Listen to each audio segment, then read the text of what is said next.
No víš, takže sa to vykrakovalo sa to, čo je absolútne nepriateľný scenár. A kvôli tomu, že sa to vykrakovalo, môžeme vylizovať znova. Ich na marker.sk. Môžem ešte jednu vec. Mníchov, to je akože tá zrada, hej, teda, ako Johnson a aj médiá západné a aj naše slovenské a aj niektorí politici. Skôr tam je zvukovú stopu, či sedí. No víš, takže sa to vykrakovalo sa to, čo je absolútne nepriateľný scenár. Zvuková stopa sedí, druhý nočný segment, druhá časť, 28.11.2025, začíname 21.25. Politici progresívni na Slovensku to vlastne hovoria, že, no, že teraz, ako tá Ukrajina ide byť zradená Západom, v tej zrade totiž to došlo, ale dávno. Predovšetkým ten Západ začal Ukrajinu zrádzať tým, že proste pozrelo sa iba na jednu vec, ktorá bola výhodná teda pre Západ, a síce, že proste Ukrajinci sú naladení po tom Majdane proste proti Rusku. A toto Západu, niektorým kruhom na Západe vyhovovalo, a preto proste nehovorilo sa v Ukrajine nič kritické. Tam boli veci, na Ukrajine sa diali veci, ktoré na západnej spoločnosti boli úplne nepriateľné. Hej, povedzme, že tí neonacisti, ten kult Banderu a toto všetko, korupcia obrovská, no tak možno teraz dojdeme k tomu, že NABU robila prehliadku dneska ráno Jermaka. Potom skoro neznámy príbeh toho nejakého potlačania ukrajinskej pravoslavnej cirkvi, ktorá má tie väzby na moskovský patriarchát. Hoci rozhoduje sa úplne nezávisle, majú nejakú spoločné politické. A rozišli sa dokonca s nimi na začiatku vojny. Dokonca rozišli, že my už s nimi nič nemáme. Odsudili tú vojnu. Požehnávali ukrajinských vojakov.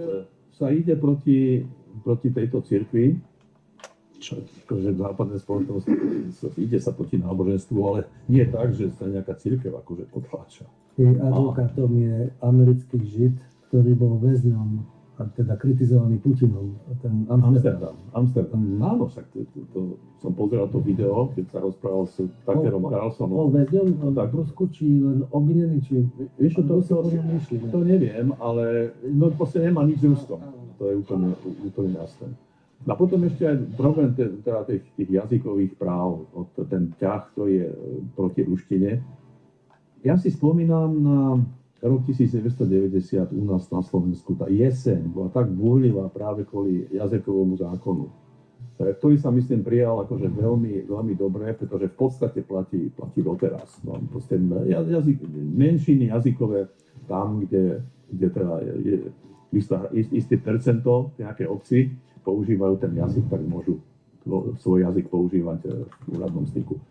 No a si pamätáme, jak teda tí, ktorí správne podporili ten jazykový zákon, ak sa odvolávali, že čo všetko nám Európa hovorí a kodanské kritériá a tak ďalej. No, čo sa týka Ukrajiny, tak tam nemusí platiť akože nič. Naprosto nič.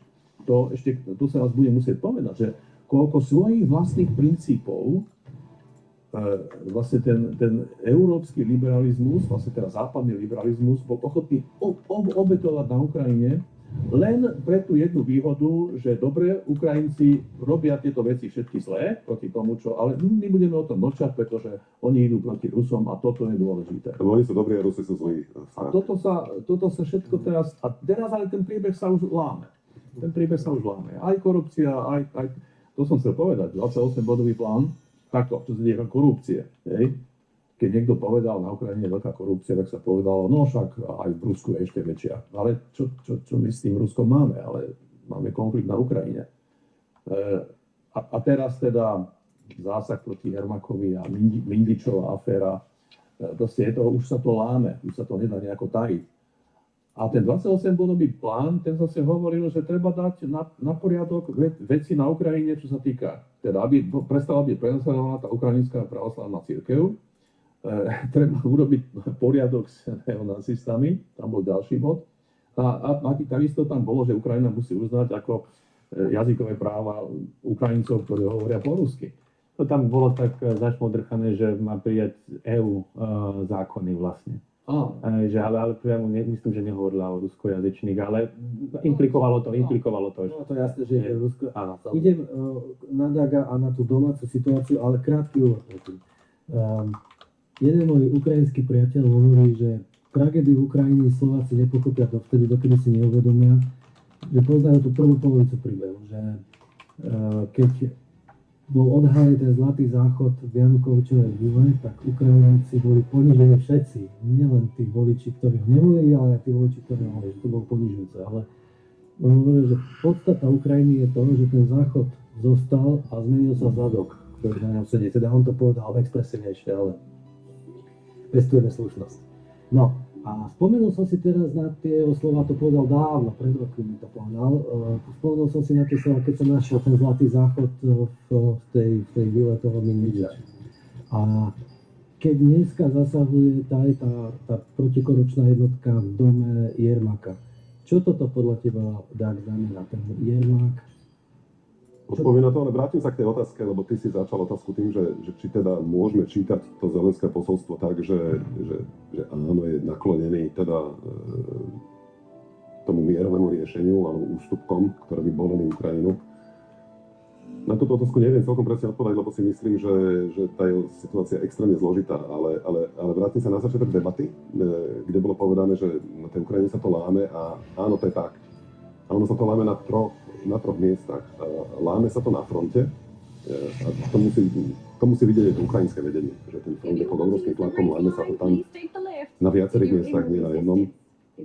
A keď sa to preborí, keď sa to zlomí, tak hrozí, že tá ukrajinská obrana bude rozložená a tie rokovania s Ruskom už budú viac menej o ničom, lebo už Ukrajina bude porazená krajina. To je prvý veľký problém Ukrajincov, ktorý si oni uvedomujú. Druhá vec, ktorá sa láme, a to sa láme už dlho, ale teraz si myslím, že sa láme veľmi, to je trpezlivosť Spojených štátov a Západu. Trpezlivosť s Ukrajinou a s podporovaním konfliktu, ktorí nevyhrávajú, alebo ktorí prehrávajú. Tam si to tiež myslím, že ukrajinské vedenie uvedomuje, že tá trpezlivosť Západu nie je nekonečná a aj keď majú dobré vzťahy s Britmi, a s Macronom, no tak bez tých Spojených štátov to nepôjde a keď sa to prelomí, tá trpezlivosť Spojených štátov, tak Ukrajina v tom ostane sama a pôjde to bude ešte horší zlom ako ten na fronte. Jednoducho Ukrajina bez západnej pomoci neprežije ani pár týždňov. Áno, to proste zhasne. A tretí front, na ktorom sa to láme, je aj ten domáci, kde protikorupčné jednotky, nezávislé, čiže viac západné, udreli aj na Zelenského kľúčových oligarchov, teraz na Jermaka a jednoducho tá slučka okolo Zelenského sa zaťahuje a toto, myslím si, že Zelenský si toto všetko uvedomuje, že tu sú tri veci, ktoré sa môžu veľmi rýchlo prelomiť, ale aj front, aj... Slučka zaťahuje, tak kto ju? Tak nemáme na to dôkazy, ale predpokladám, že je to súčasť tej západnej hry alebo toho úsilia západu dostať pod tlak ukrajinské vedenie a prinútiť ho, aby už prestali vyskakovať, aby prestali žiadať ďalšie stovky miliárd a ďalšie zbrane a aby pristúpili na nejaký realistickejší mierový plán. No, myslím si, že to ukrajinské vedenie, nielen Zelenský, myslím si, že celkovo ukrajinské vedenie si uvedomuje, že na týchto troch miestach hrozí prelom, aj na fronte, aj s trpezlivosťou Spojených štátov a aj s tou domácou protikorupčnou scénou a protikorupčnými agentúrami, ktoré idú po krku už v podstate veľmi blízkym Zelenského ľuďom. Tak myslím si, že Zelenský si sám uvedomil, že bude musieť konať a bude musieť pristúpiť na podmienky, ktoré samozrejme budú bolestivé pre Ukrajinu. Veď to inak nepôjde. Krajina, ktorá prehráva tú vojnu, krajina, ktorá nedokázala naplniť tie sľuby, ktoré sme počúvali 2 roky, že teda Rusko bude strategicky porazené a Ukrajina zvíťazí a vstúpi do NATO, tak bude musieť prijať podmienky tej silnejšej strany. Takto žiaľ chodí vo svete, že ten silnejší má väčšie možnosti presadiť svoje podmienky ako ten slabší. A samozrejme teraz je len o to, aby tie podmienky neboli celkom ponižujúce pre Ukrajinu a aby to bolo priateľné aj pre ukrajinské vedenie, aj pre ukrajinskú spoločnosť. Čiže áno, ja si myslím, že teda možno robiť, že politický záver, že aj to ukrajinské vedenie sa teraz láme.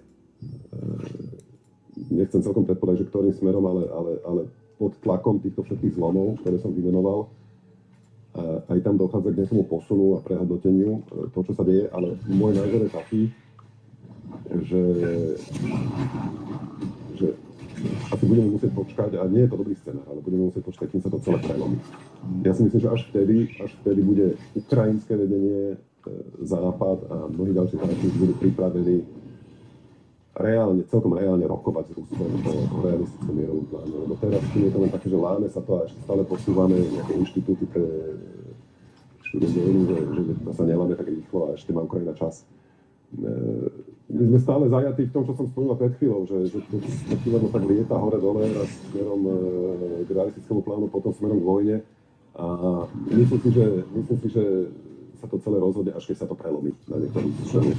Najmä pestuje naša veľvyslankyňa, teda naša Slovenka v službách EÚ, Katarína Maternová, ktorá sa potešila, že dostali novú požičku od Medzinárodného menového fondu. Ale ešte sa vrátim k tomu Jermakovi. Jermak, to je človek, ktorý de facto riadi ukrajinský štát.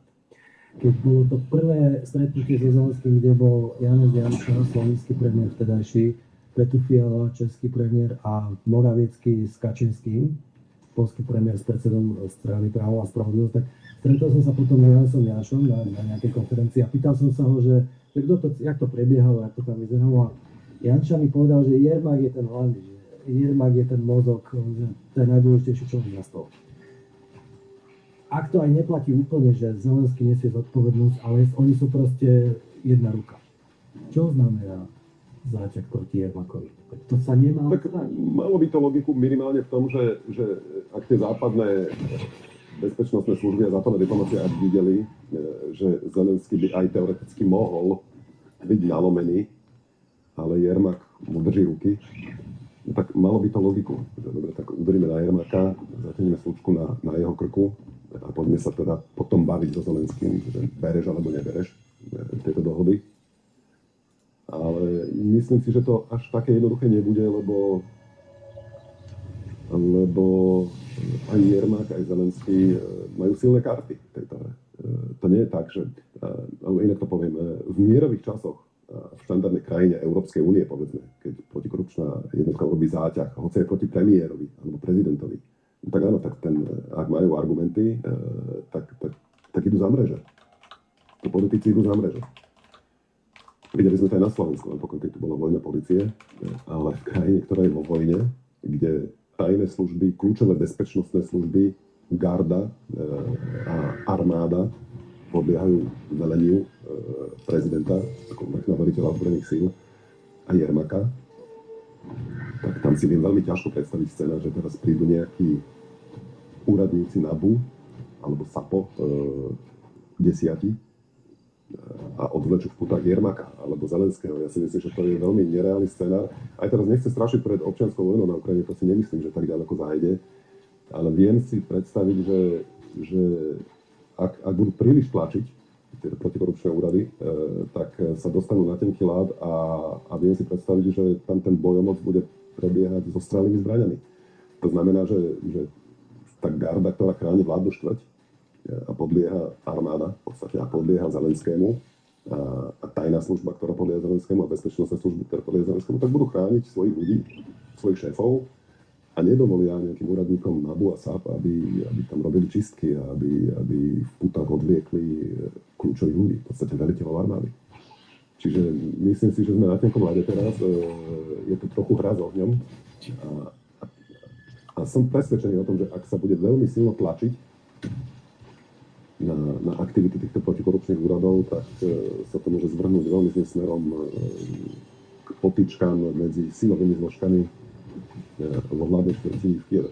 Jak to napätie medzi tými stranami, tam je Marta Havričko písala teraz, že sa sťažujú predstavitelia iných strán, ako je Sluha národa, že prečo chodia na vyjednávania stále Jermak alebo ľudia, ktorých vyberá Zelenský, že prečo iné politické strany neovplyvňujú delegáciu. Peter chcel reagovať a potom otázka na rovno. Ja som chcel povedať, že ten šialený takmer dvojtýždeň včera do veľkej miery uzavrel zasa ruský prezident Vladimír Putin, ktorý vystúpil s dôležitým prejavom A on vlastne tiež povedal, že my nemáme na Ukrajine s kým rokovať. Poprel legitimitu ukrajinskej vlády. On to už spravil v minulosti. Argumentuje, že tam mali prebehnúť voľby. Ale v tomto kontexte to zase získava trošku iný význam. A vyjadril sa možno, že tak najradikálnejšie snáď až od takmer od začiatku konfliktu. Povedal, že na západe sú ľudia ako Vítkov, ktorí chcú tie mierové rokovania a chcú zavrieť mier. Ale je tam potom tá druhá strana, to, čo som opisoval na tom boji, tej americkej administratíve. To je druhá strana, ktorá chce bojovať do posledného Ukrajinca. Tak sa vyjadril, ako vieme, Lindsey Graham, ten vplyvný neokonzervatívny senátor republikánsky, ktorý hral s Trumpom. No a Putin povedal, že my sme na to pripravení. My sme pripravení bojovať do posledného Ukrajinca.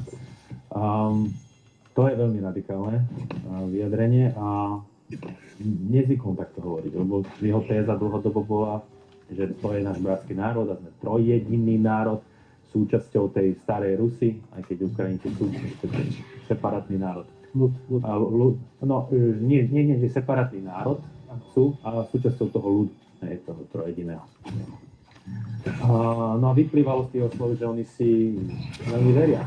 Minulú sobotu vystúpil tiež s prejavom, tedy v uniforme, keď navštívil tam tú jednu vojskovú časť a povedal, že my sme pripravení na rokovania, ale zároveň tá špeciálna vojenská operácia, ako oni tú vojnu nazývajú, prebieha podľa našich predstav, takže sme ochotní ísť aj týmto smerom.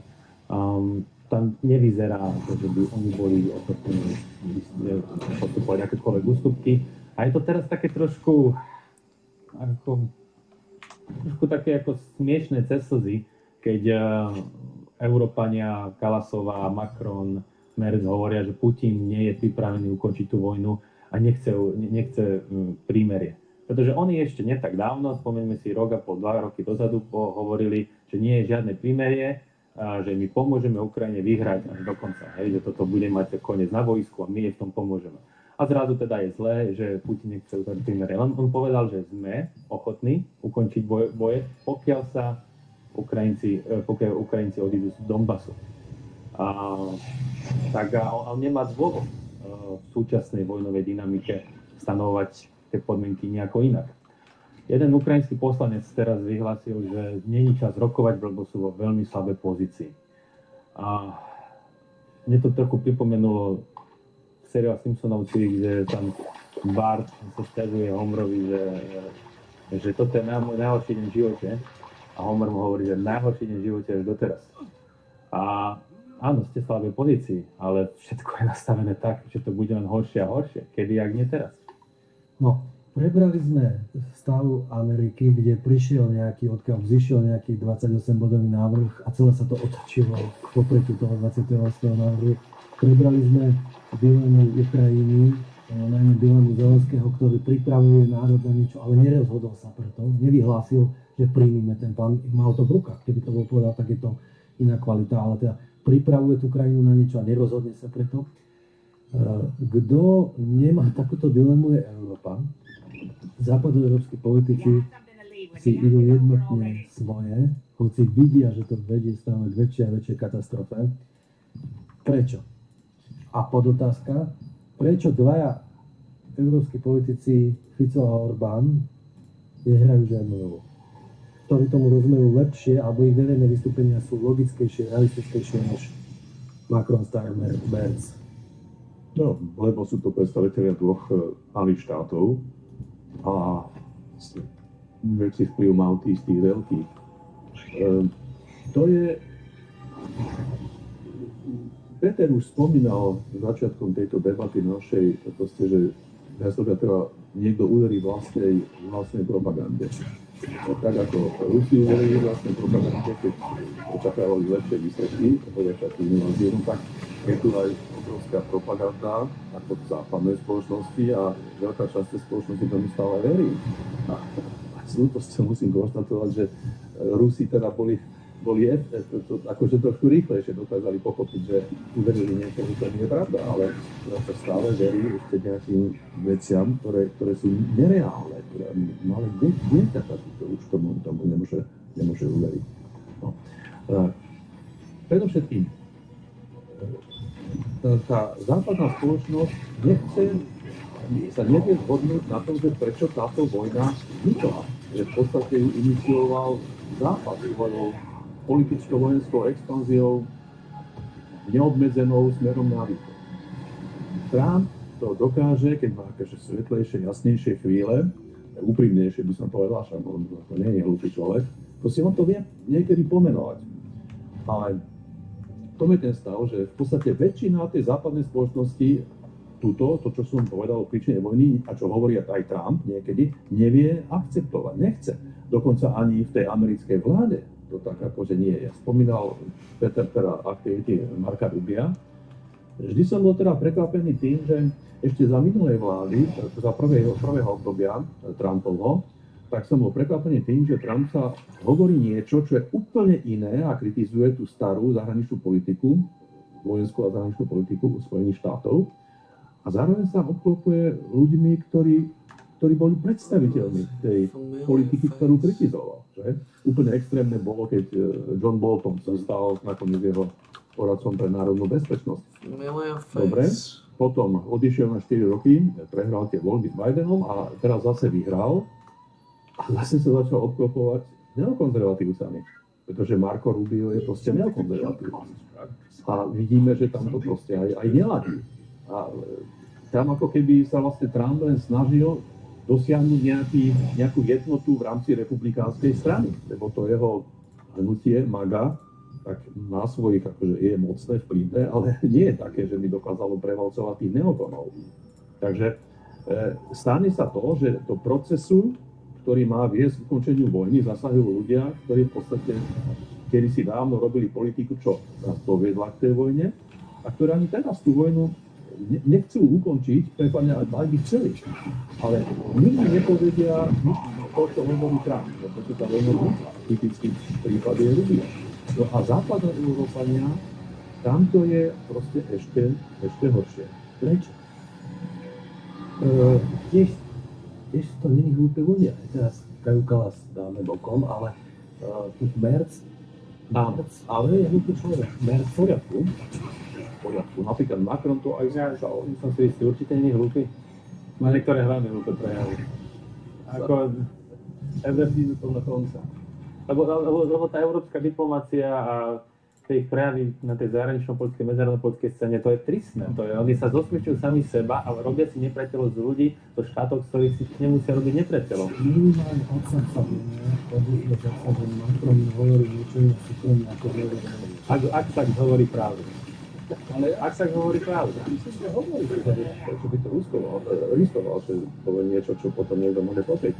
Ale mne to ladí s tým, ako sa Macron vyjadroval verejne v tom čase, keď začínala invázia. Tesne predtým napríklad. On tedy povedal, že on hovoril inak, ako hovoril ten hlavný prúd západnej politiky. On hovoril, že v podstate to, čo hovoril, znamenalo, že on uznáva akože právo Ruska na nespokojnosť s tým, čo Západ robí. Keď povedal, že je chyba, že v Európe nemáme nejaký bezpečnostný systém, ktorého súčasťou by bolo aj Rusko. A takto to hral potom aj po začiatku invázie. Otočil v tom 24., keď sa vlastne rozhodol, že chce hrať toho Napoleona, ktorý tam bude ako tiahnuť na Rusko. A takto. Proste už dlho platí to aj o Britoch, však Starmer vie, čo spôsobil Boris Johnson. Že preto Ukrajinci umierajú už 3 roky a že vojna neskončila hneď po začiatku invázie. Merz sa stal predsedom CDU, kedy už sú 3 roky alebo tak nejako, ale má nejakú retoriku a to isté platí o Macronovi. No tak proste nedá sa, dlho roky už idú v nejakom vlaku nejakým nesprávnym smerom a z toho vlaku sa už potom nedá len tak ľahko akože vystúpiť. Čiže musel mi povedať, sorry, to akože sličme zlým smerom. No tak prvé, čo sa dozvedia, že odstup. To je jedna vec a druhá vec je, že nesúhlasím s tebou. Ja si myslím, že sú to hlúpi ľudia. Ja si myslím, že systém je nastavený tak, že dáva do popredia hlúpych ľudí. A musím spomenúť toho Merca. Minulý týždeň zase vystúpil na tlačovej konferencii a hovoril o ceste do Brazílie. A tam bol na konferencii a spomínal pred novinármi, že bol som v Brazílii s novinármi a som sa ich spýtal, že kto by ste tu chceli žiť. A nikto nezdvihol ruku. Nikto by tam nechcel žiť. Úplne, že Brazília to není Burundi. A to ani a voči Burundi by sa tak nemal správať. Diplomatická. Ale toto je juhoamerická mocnosť, dôležitá krajina. A to je absolútne tristný prejav. A ďalší, koho dajú médiá do popredia? Kto je ten hlas rozumu z tých východoeurópskych štátov? To je fínsky prezident Stubb. On to je ďalší človek, ktorý nepozná históriu. Hovorí, že my Fíni vieme, ako s Rusmi ukončiť vojnu, že poučte sa z našej skúsenosti. Fíni ukončili s Rusmi vojnu tak, že vyhlásili neutralitu, spravili Rusmi obrany, v 44. spravili s nimi obranu dohodu, na základe ktorej by museli bojovať proti západným vojskám, kedy západné vojska využijú fínske územie na útok. Zakazovali knihy kritické k Sovietskému zväzu. Však toto, keby sa Rusi dostali na Ukrajine, tak sú úplne spokojní. Ja sa ale ešte tak pri tom Mercovi zostanem, lebo hľadám teda odpoveď na otázku na racionalitu toho, čo... Ja si to pamätám, tú tvoju otázku. Lebo Mearsheimer hovorí, že tam istú racionalitu vidí, že Európania v zásade týmto správaním chcú udržať Američanov v Európe. Áno, ale áno, poznáme tieto jeho názory a stále to neviem nejako akceptovať, lebo no dobre, tak budú predĺžovať vojnu, ale však tá vojna nemôže akože do nekonečna ísť. Vieš čo, ja tu možno vidím u Merca aj to, že Merc to bol veľmi nádejný politik CDU pred 20 rokmi po odchode ako Kohla a Schäubleho a rozhodovalo sa vlastne o tom, že kto príde ako do kresla predsedu, či to bude Merkelová, alebo to bude Merc. No vyhrala Merkelová a vytlačila ho na 20 rokov z politiky. A Merkelová hovorila niečo úplne iné. Merkelová na samite NATO v 2008 v Bukurešti sa snažila sa zabrzdiť Američanov, Busha, aby bol schválený ten ako membership action plan pre Ukrajinu, teda rýchle prijatie Ukrajiny, aspoň to zabrzdila, pretože ona vedela, že táto snaha Západu povedie k vojne. Aj to povedala. A no vlastne Merc sa nejak akože chce voči nej nejako vyhraňovať, alebo čo. Aj toto je možné. Ale v každom prípade tam sú ešte iné veci. Akože celkový stav západnej spoločnosti a žurnalistiky, že čo sa hovorí o tom, že čo vlastne Rusi chcú. Však stále sa dozvedáme také veci, že no, Rusko chce dobiť ako Ukrajinu. Dobiť Ukrajinu, pripojiť k Rusku. Ale to je úplný nezmysel, to nie je pravda. Potom celé Nemecko, Poľsko, všetky. Potom chce napadnúť NATO a zničiť celú Európu. Ale to chcem povedať, že tu vládnu také staré nejaké mýty a predstavy o tom, že dneska veľká mocnosť, ako to chce riešiť tak, že pripojí nejaké veľké územie. Ale Ukrajina nie je, ale Rusi vedia, že Ukrajinu, keby ju aj ani na to nemajú, aby ju dobili celú. Ani na to vojensky nemajú. No, oni keď by to stalo také obete, že do toho nepôjdu. A okrem toho, veď, však Rusi tiež vedia, že dobiť môžeme len také územie, na ktorom potom budeme môcť vládnuť. No tak Rusko by nemohlo vládnuť pokojne na západnej Banderovcom. To je úplne absurdné. No, však za Stalina, ktorý tak krúte metódy akože používal, museli potláčať banderovský odporky, horáči, polovice nebezpečných odporky. No, tak oni to v podstate, aj keby sa im darilo vojensky, domnievam sa, že tá časť Ukrajiny, ktorú po dobití, že by boli schopní na vládu, viac menej to je to, čo je na východ od Dnepra, prípadne ešte Odesa. Ani nie je to, čo je na východ od Dnepra, lebo tam ten sever, to je to už tam nie je proste. Na vládnutie potrebujete mať, že to obyvateľstvo, jeho relevantná významná časť vám akože podporuje a súhlasí tým, že tam vládnete. Ale my si to rozprávame stále mýty. A preto, keď hovoríme falošné veci o príčine vzniku vojny, o cieľoch protivníka, teda Ruska, no tak nevieme dojsť k normálnym riešeniam. Ale dochádzame k takým, ktoré sú falošné. Problém naozaj ale je, že obidve krajiny sú presvedčené, že je to existenčný konflikt. Že je to existenčný konflikt, že Ukrajina, vieme prečo, obzvlášť teda západoukrajinskí nacionalisti, pre nich to znamená koniec, pokiaľ by nejako kapitulovali Rusku, aj keď budú stále mať štát, ale predstav si tak, že to sa bude len rusifikovať, lebo tá Ukrajina, ona sa, pokiaľ tam vlastne tá ruština dostane voľný priebeh, ona sa rusifikuje. Teraz aj sťažujú sa na to aj tá jazyková ombudsmanka, teraz stále sú tam nejaké kauzy, že spravili teraz prieskum v kievských školách a ukrajinský prieskum a ten tvrdí, že tam ruština získala na popularite, že čoraz viac hovoria po rusky. Predstavte si, to je akože kievský prieskum.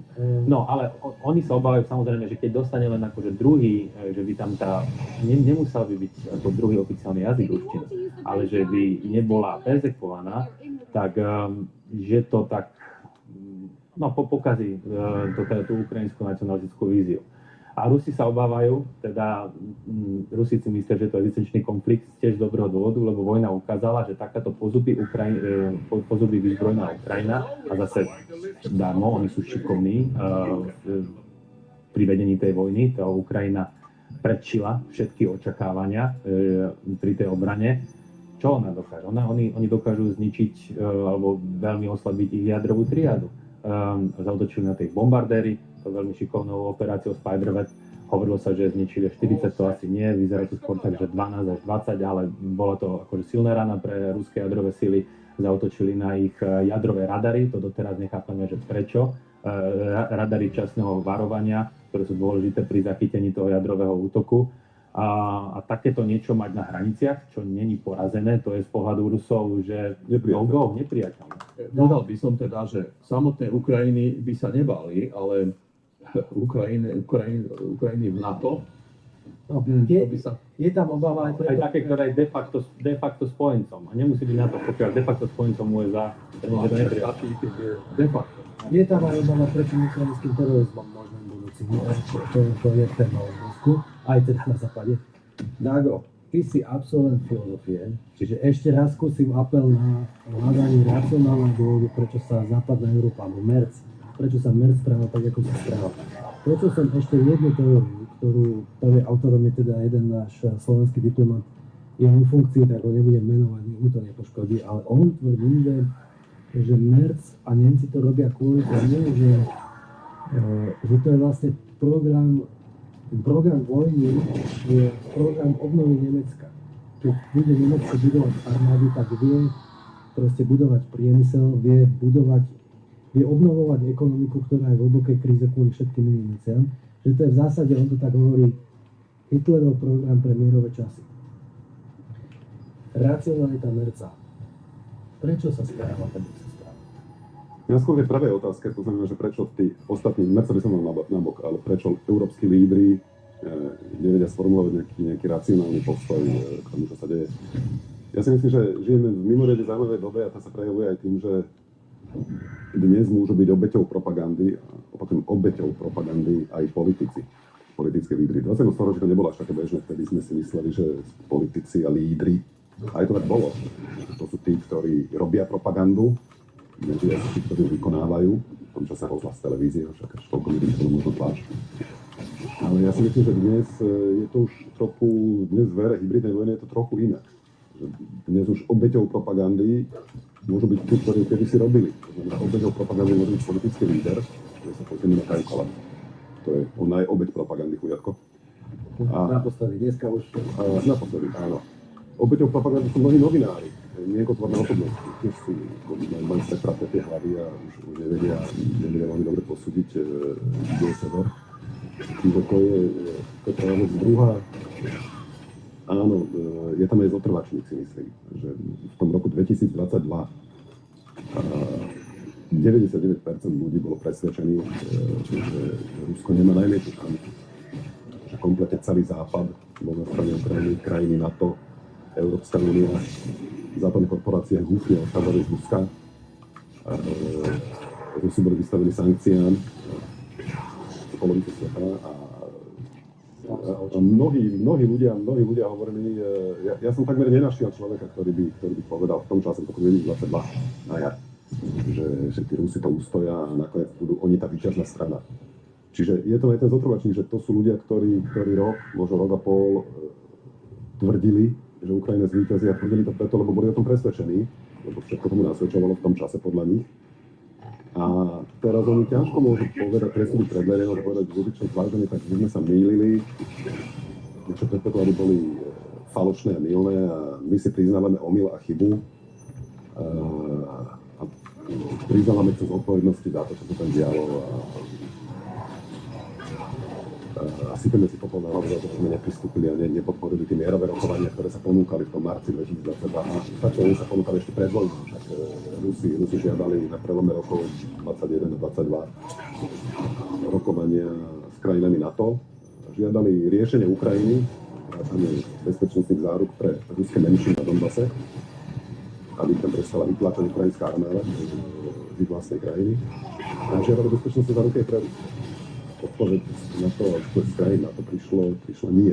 My s vami nebudeme rokovať, veci sa vyriešia inak. Za toto by som sa teda tiež prihováral, že takto to je, lebo akože odsúhlasí mierovú zmluvu, ktorá to všetko uzavrie, všetci to podpíšu. Hej, tak môže to byť teraz po ruských úspechoch na fronte len teda tie základné ruské požiadavky proste musia byť splnené. A to znamená, že strašnú porážku politickú. Lebo predstav si, že niekto 17 rokov hovorí, a Ukrajina bude v NATO. A Rusko 17 rokov hovorí, Ukrajina v NATO nikdy nebude. A skončí to tak, že nebude. To je proste, to je porážka, ktorú keď tu by museli priznať, a najmä by museli priznať akože svoju spoluzodpovednosť, lebo tí ľudia sú v tých aparátoch stranických akože nejaký čas. Vieš, Trump, myslím si, že to je môj názor, že on môže jednu túto výnimku, lebo on bol človek, ktorý vlastne vstúpil do tej politiky, hoci nikdy v nej nebol a išiel rovno na prezidenta a vyhral. A už keď v 16. vyhrala, potom 4 roky vládol, tak už vládol akože kriticky voči tej predchádzajúcej politike. A on Rusku hovoril, s nimi sa treba zlohodnúť, ja to budem vedieť, preto ho aj obvinovali, že Rusi špijol a tak. Čiže on nemá na sebe ten obraz, že on to celé vlastne tiež spolu spôsobil. Nie, ale ten, ktorý to už dávno hovoril, že to treba robiť nejako inak. Ale to títo Európania nemajú. Áno, ja len pri tej, keď otáčam tú otázku racionality Západu, toto vie aj ten Merz. On vie, že tá Ukrajina to prehrá a vie, že tá tragédia bude väčšia. Áno, a napriek tomu oni nevedia z toho vlaku vyskočiť. Čiže oni Dúfajú zázrak, ale a vo vojne sa vždy tak zázrak aj trochu môže stať. Hej, že není to vylúčené, akože hovorím, že on to vie, ani my to nevieme a myslíme si, že teda je to asi 99%, 98, 95%, že Rusko vyhrá, ale vždycky nejaký výzmajor sa môže stať. Jeden z tých výzmajorov, nejaký zásah vyššej moci niečoho nejakého neočakávaného by mohlo byť to, že nejaký útok pod falošnou vlajkou, alebo niekto v Rusku sa zblázni a udrie na Poľsko.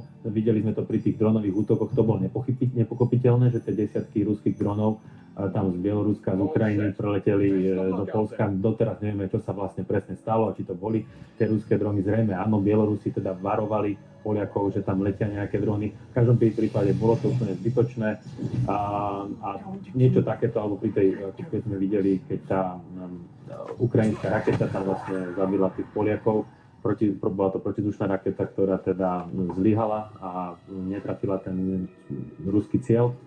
A vtedy sa najskôr obviňovalo Rusko z toho, že ide o ruskú raketu a už sa tu vyzývalo, aby bol aktivovaný článok 5 NATO a sebaobrana. A takáto veľká vojna by samozrejme Ukrajinu zachránila. Prípadne ďalší výzmajor môže byť, že často spoliehajú títo ľudia, že Putin zomre, trafí ho šlak a teraz tam nastúpi Garry Kasparov alebo Chodorkovský alebo niekto, a čo samozrejme nestane, pravdepodobnejšie je, že nejaký väčší radikál, nejaký väčší nacionalista by nastúpil namiesto Putina a nie niekto umiernenejší. Ale fakt je ten, že nevieme, v tomto bode nevieme, ako sa tá vojna skončí. Je len veľmi pravdepodobné, že Rusi vyhrajú a oni dúfajú ten zápas. Môžem doplniť ešte? Posledná veta. No to tak už sa nedá Posledný odstav. ale ešte oni si možno myslia, že však ale ešte máme čas. Rusi síce 2 roky, vlastne od konca 22. už 3 roky postupujú, ale ide to pomaly. Však minulý rok dobili 0,6% územia z pôvodnej Ukrajiny a tento rok dobijú percento, tak ešte máme čas. A ešte sa to nesype úplne, že by sa to vycelo. Tak si hovoria, máme čas. A možno sa niečo stane a potom takto, Rusov už nikdy nevytlačíme z toho, čo dobili, to si asi uvedomujú, na to Ukrajina nemá, ale zostane ten konflikt potom taký, že zamrazený, obrovské nepriateľstvo, žiadna komunikácia, budú si navzájom robiť zlé, Ukrajina, Západ nastane jednej, Rusko nastane druhej a tunak budú môcť možno ďalej šíriť tú propagandu. Chvála Bohu, však my sme to vlastne vyhrali, pretože už dávno by Rusi mohli dobiť Ukrajinu, keby dobiť Ukrajinu, tak nám po krku a takto by, možno dúfal, že takto nejako by sa mohli zachrániť politicky. Kolaps nenastane, až pokým nenastane. Taký typ chlapík letí z 30 poschodové budovy a pri 10. poschodí kričí. Zatiaľ je to v pohode.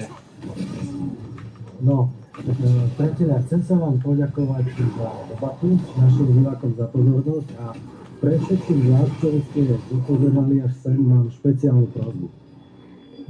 Takéto relácie môžu vznikať iba vďaka našim podporovateľom, ktorí na stránke marker.sk vpravo hore nájdu ikonku podporiť, kliknú na ňu a vyplnia svoju podporu. Potrebujeme každého jedného z vás. Ak nás už podporujete, skúste osloviť niekoho zo známych. Pošlite mu túto reláciu alebo požiadajte, či by sa nepridal pre našim podporovateľom. Iba vďaka vám budeme môcť pokračovať aj budúci rok. A ako vidíte, pokračovať budeme. Ďakujem pekne. Ďakujeme. Dovidenia. Dovidenia.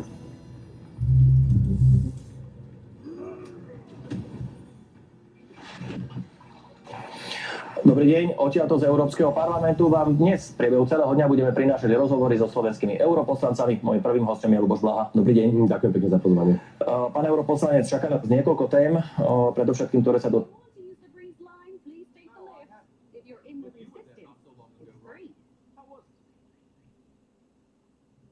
What?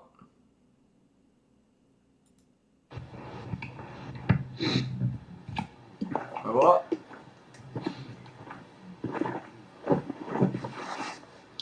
Hey everybody. This is the hardest video I've ever had to film, so I'm just going to take my time and pour my heart out a little bit here. On Saturday, beautiful wife and I went to bed. On Sunday only I woke up. So the last I don't know how many days, it's been an absolute shock.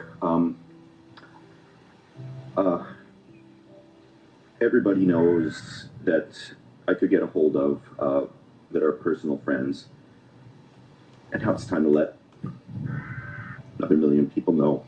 So Something like a job well done. Oh, quite the professional. I'm sure the only reason there's a Camping with Steve at all is because of Jess. If I'd never met her, I'd still be living in a motorhome trying to finish a documentary. And they say this about everyone who passes away, that there was no one else like them, and that they brought a smile to everybody's face, but she was the real deal. And anyone will tell you that. Sorry, guys. Anyway, I'm at the acreage right now. We were moving out of an apartment anyways, and we hadn't found another place to move yet. So I was worried the acreage would be too many memories, but it feels good out here. So I'm gonna be here for a little while, for the next couple of weeks anyhow. And I'll see what happens after that. So obviously I'm signing out for a little bit here, guys. I'm not going anywhere. Jess wouldn't want me to stop making videos or anything like that. I'm just gonna need a little bit of time, and I thank all of you that have shown such love for Jess in the comments and I see that, and she did too. She was the one that always replied, beautiful wife here. She'd never call herself beautiful wife, just wife here. And that was her replying to those. So any I really want to see all the messages from you guys, but I'm not going to be able to do that for a little bit. I have a social media guy who's going to be kind of like getting them all organized so I can see when it's time for me to get back to messages. If anybody is wondering what you can do, please donate to your local food bank, donate to your homeless shelters. That was Jess's major thing she liked to do. We used to have little packages in the cars, and if somebody looked in distress, or like if somebody was hungry or homeless, there'd be a water bottle and some socks and deodorant. We had these little packages, and she'd love to give them out like that. So it would mean the world to her if you guys could do something like that. And I'll let you know. That's all I got, guys. So thank you so much, and we'll see you when we see you.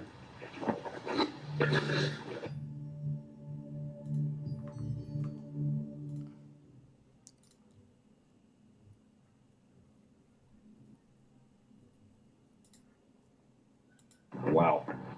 Okay. One of them wasn't very impressive. Needs more power. But maybe the remaining 119 of them will start fire. Wait, what?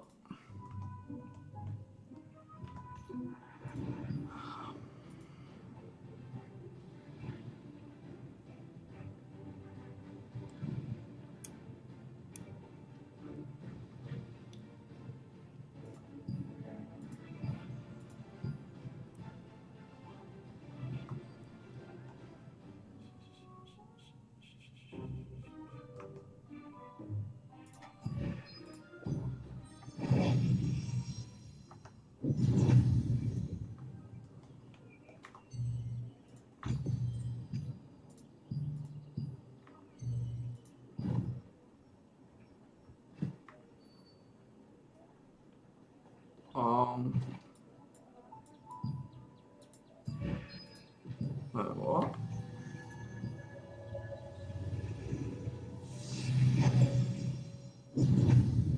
Experience Stone Guard Castle like never before. I am. Check out this view. Aye, it is my favorite castle.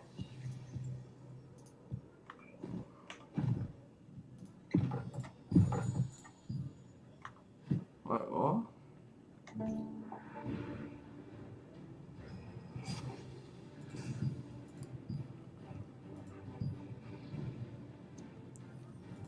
What?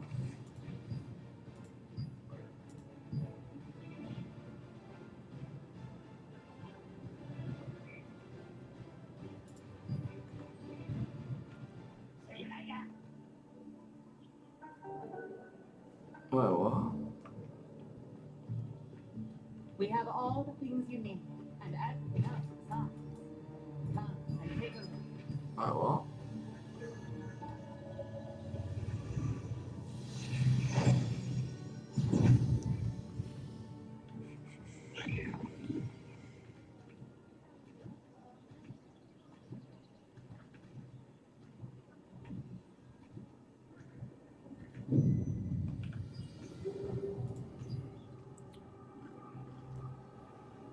Strašne veľa tých fasové.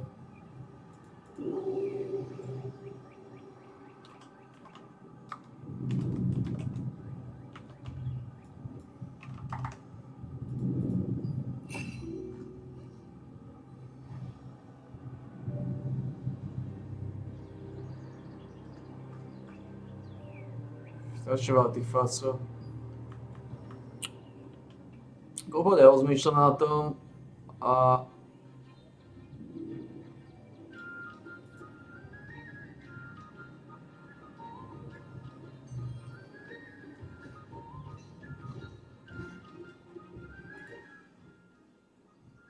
Um,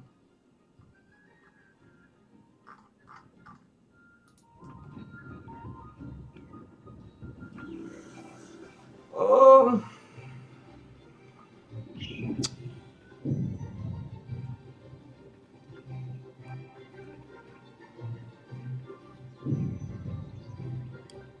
It's actually not the traditional.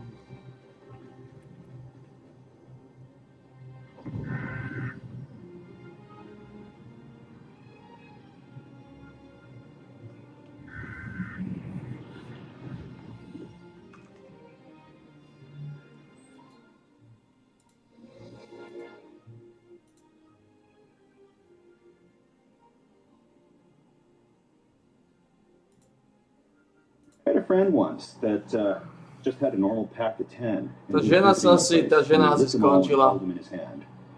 And it got so hot, he threw them onto my Uvidíme, grandmother's antique či sa im plate podarí. sitting on the table, and the plate shattered.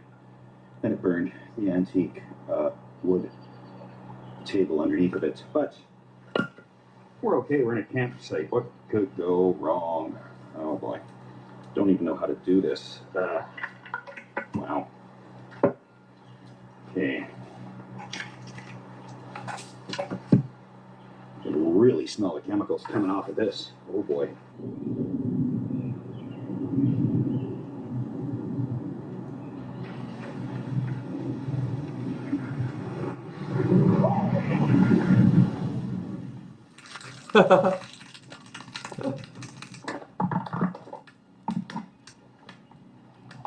So I picked a spot here with the bathrooms, right there, and that's really nice and close. Today I brought a pizza oven.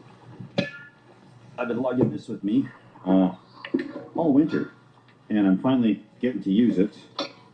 I used it once before when I tried to film this video, but it did not go well, and hopefully this time goes better.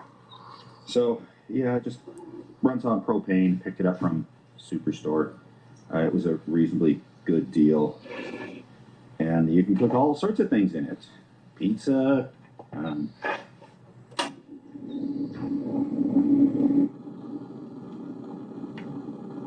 Although I'm not quite hungry yet, which people will understand because I eat late, gonna get things prepped. So, easiest way I've found to roll out dough, I just got these frozen balls of dough that I've thawed out, is in between a few sheets of parchment paper. I've got a love-hate relationship with thin crust. I'll have to make a couple because they're so thin. That's okay. It's also nice in a camping situation not to handle the dough too much because although, yes, there's a washroom and we wash our hands, there's a bunch of stuff flying around, probably whatever chemicals are in those sparklers. Things get around and we don't want a problem, health-wise.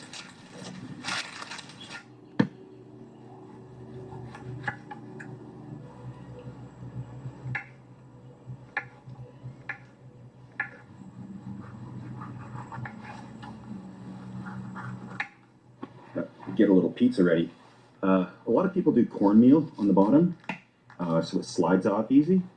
I'm not that good. What happens is all the toppings fly off and it stays right on.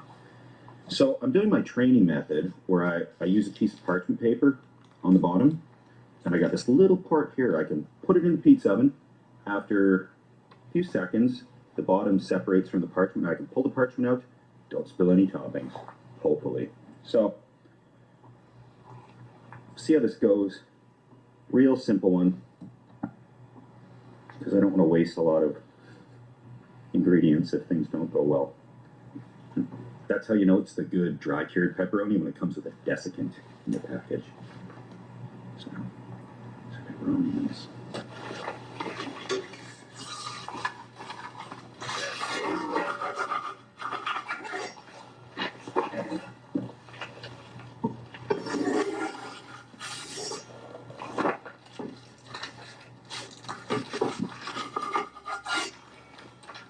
Parchment comes off like that.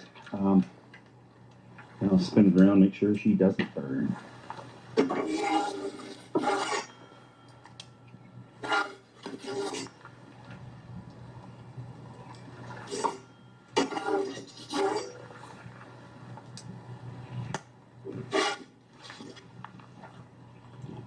But that'll work for me. It's not incredible, but it's probably edible. So the bottom is actually done pretty good. For a first try, I think this is working out a lot better than it could have.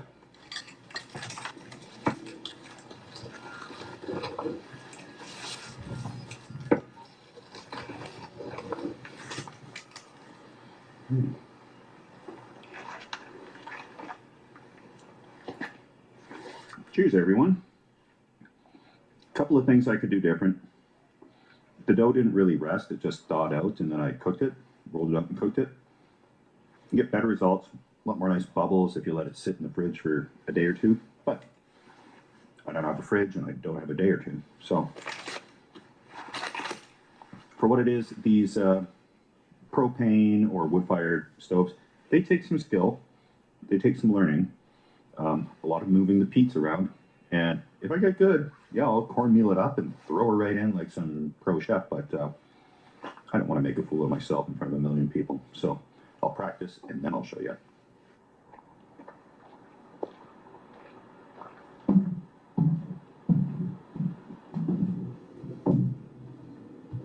Well, my air mattress seems to be losing some air, but it's a big air mattress, so it should get through the night. I think it's time to relax a little bit in here and enjoy what U-Haul has provided me. Well, the mattress is losing some pretty severe inflation power here. That can go wrong. That's how I think my hip got wrecked once sleeping on something half deflated. So I'll keep an eye on it, but might sleep on the ground or pull out another foamy that's not going to deflate on me. Seemed really good in principle because it was nice and high, but oh well.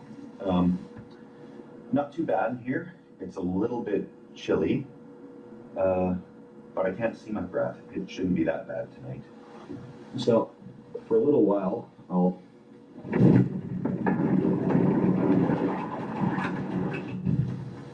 close off the outside world and just relax a little bit here. Maybe head back out to the fire a bit, but enjoying the U-Haul camper for now. Okay. Of course, I can't play copyrighted music, so we're not doing that. The one thing I am allowed to play on my channel is my own copyrighted stuff. So that's what I'm doing right now for this shot. I'll put some never on. Just waiting for these next few vehicles. I'm gonna drop this down. Okay, I'm not gonna sit around watching me. There's a couple of pieces of firewood left to burn, and we're gonna throw them on there. Wait, what?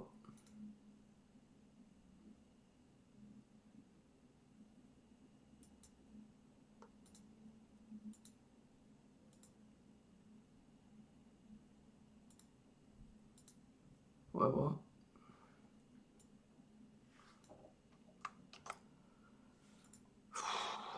What?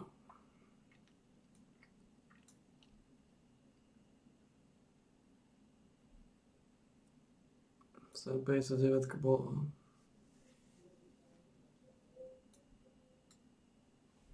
I guess so.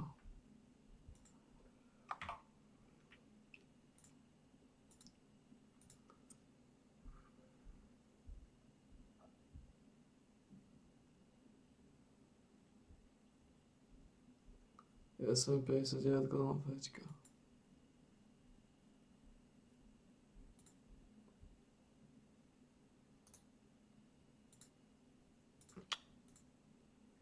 No, dostavím se do času.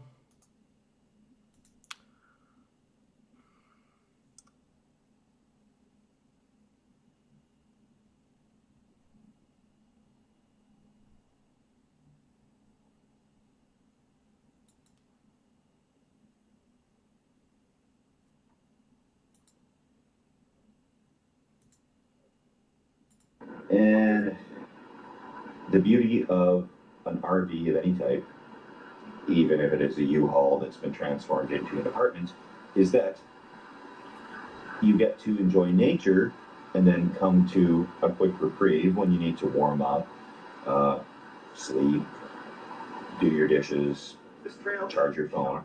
But you're supposed to be out in nature. So let's do that. Not to you, Steve.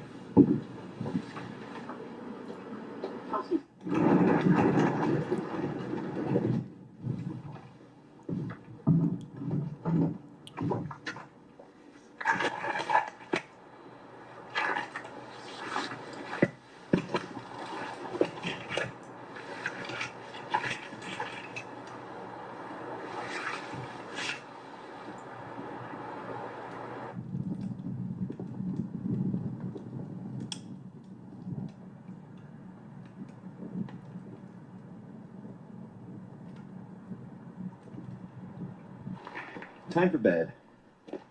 Crawl into my acquired U-Haul and start the hunkering down process.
Well, what?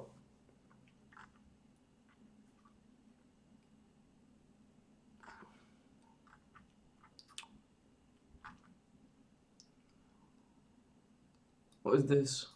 When you think of a person with depression, what you probably see in your mind is more of a stereotype or a caricature than a realistic image.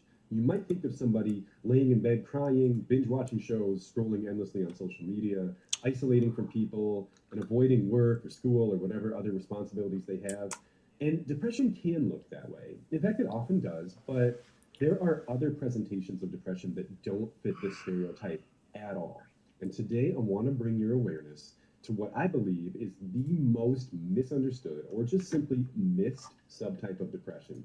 And I'm talking about a group of people commonly referred to as individuals with high functioning depression. The outward signs of high functioning depression are very, very subtle. Typically, the only people who know how bad this person is struggling is the person themselves. They look fine on the outside, but they are suffering or even dying on the inside. I know that might sound dramatic, but that is truly what it feels like. These are people who, when they cannot mask their depression any longer and finally have their breakdown, whatever that looks like, whether that's not being able to function anymore or avoiding everybody, or worst case scenario, dying by suicide, everyone around them says, I had no idea. I had no clue this person was struggling. I had no clue this person was suffering. It's a very important thing to understand. Today, I'm going to review with you 8 signs that someone is struggling with high functioning depression. The first is that they are high achieving, but they feel very little emotion with regard to their accomplishments. So this is a person who has done a lot in life. They might have graduate degrees. They might have a lot of promotions at work. They might help a lot of people. They might make a lot of money. They might be very, very skilled at what they do, all of which makes other people look at them and think, well, that person's clearly not depressed because they are doing awesome. But they often hide it very well. This is probably more for like if this is you. But what you might notice about that person is that they don't ever really seem to experience much in the way of pride or accomplishment or joy or achievement. Oh, fuck They off. just do the thing, and then they do the next thing, and then they do the next thing, and you don't see celebration, you don't see reward, you don't see appreciation, you maybe don't see much emotion at all. They just keep going, they just keep doing. That is because their reward system is disrupted. Some people, and I would count myself in this group of people, at least as an adult, I was not as an adolescent. Some people have the ability to continue functioning effectively for a very prolonged period of time in the absence of experiencing the emotion of reward. And that at its core is what depression is. It disrupts the reward pathway. It steals our ability to feel. It robs us of the link between our actions and the internal outcomes of our actions, which is that it feels good to do this stuff. So this is a person who is just trudging along, but they're doing it very skillfully because they found a way to detach their skill level and their achievement from their emotions, at least for longer than most people do. These people still cannot necessarily do it forever, and that's sometimes when the really scary outcome happens. The second sign of high functioning depression is the ability to quickly and easily disassemble any potential source of positivity in their own minds.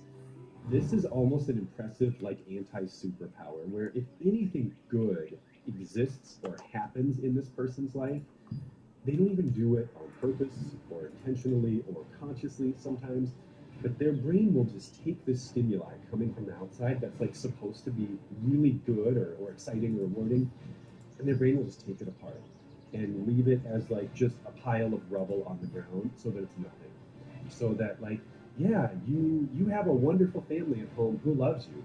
And it's like in a nanosecond their brain's like, but any of us could die anytime, so it doesn't matter. It's like this extreme pessimism isn't even the right word. It's more like this ultra nihilistic, but nihilism isn't inherently negative. It's nihilism taken to such an extreme that nothing matters. And what I think this is, I don't know that anybody could ever prove this. This is just my theory. What I think it is Tepeš the hovna. logical mind reacting to the absence of emotion. Tepeš That hovna, results ideš in do the riti. previous sign of high functioning depression. Tepeš totálne hovna. Nezmyselné hovna.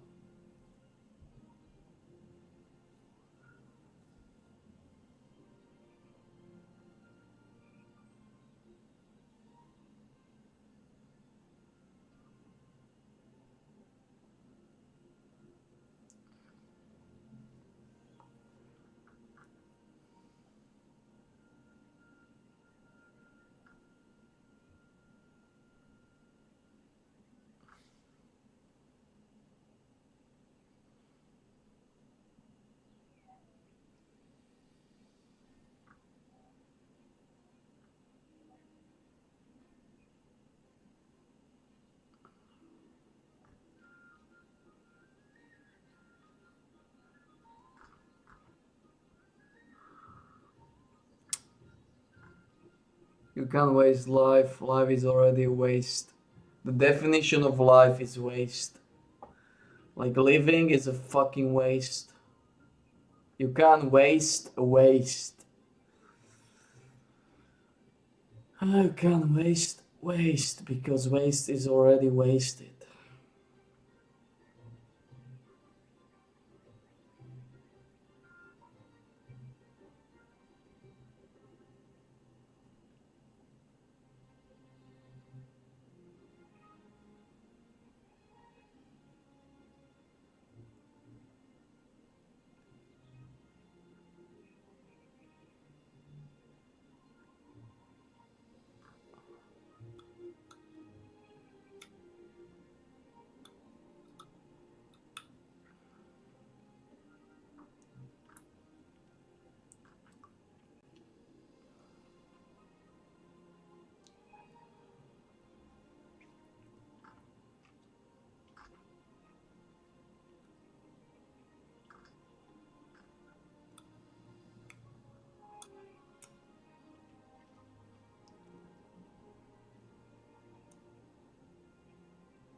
Všetky to sáčky mám.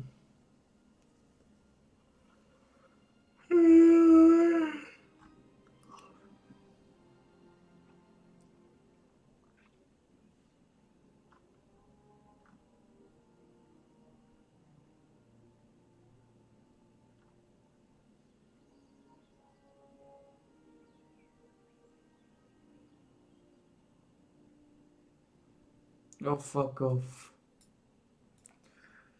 No nič, neviem čo robiť, popravde.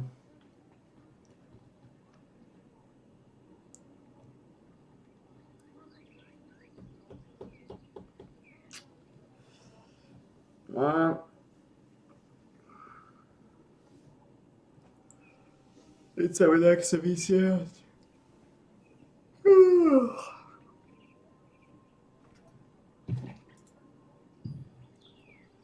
Absolútna sarkofilia.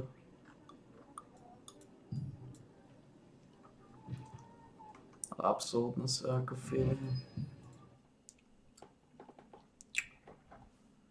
No, vôbec neviem čo robiť. Hladný som, hnoj, nič tam jedené, tak.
Máme tu okolo 21-22 stupňov. 22 stupňov. Top. Holy shit. Fucking. Pičná zima. Zima mi je ako hnoj. Skurvená sáčka, v ktorej sme sa ocitli. Skurvená sáčka.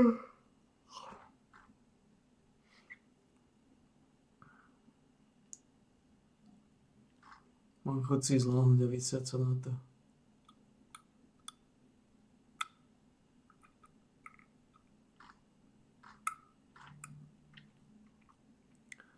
A tak ma nič nebaví.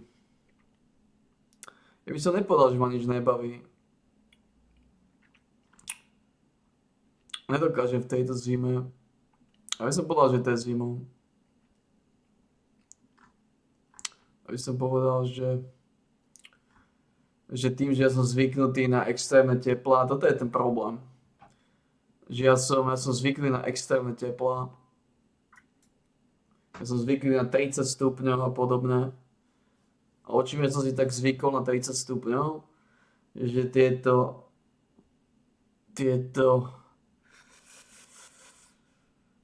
neviem koľko tu je, okolo 22 stupňov. A to úplne devastuje. A jediné, čo by som robil, je spal. Asi sa idem láhnuť znova. Ako v takomto stave som nebol ešte nikdy. V takomto stave som nebol nikdy.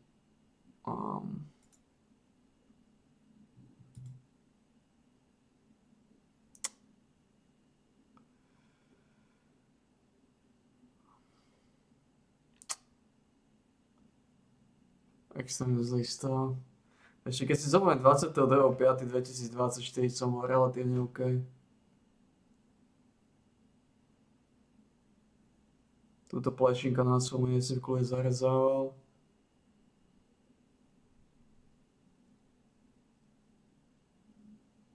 Sme relatívne OK. No a teraz som v totálnej sračke už.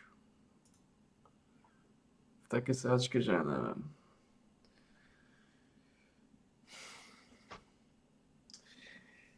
Je pravda, že ja som mal asi vždy oblečený v zime.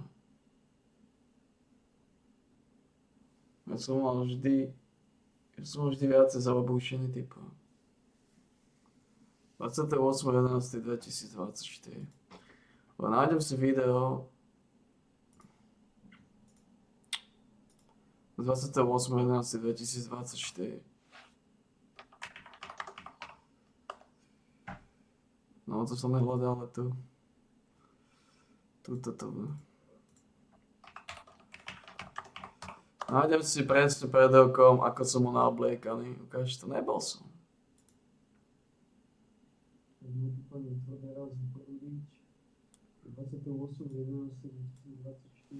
Nebol som.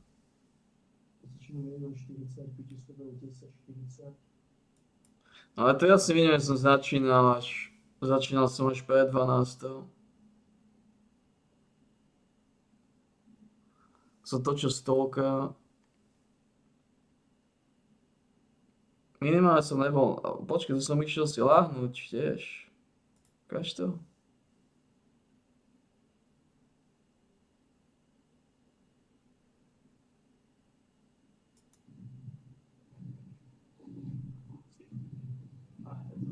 It's really close, bro.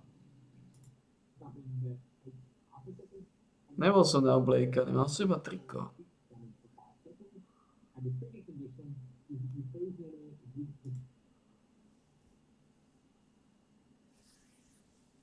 Bol som naobliekaný, mal som iba triko.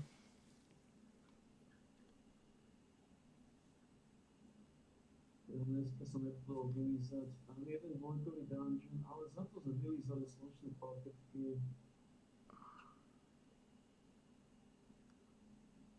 Za to sme boli za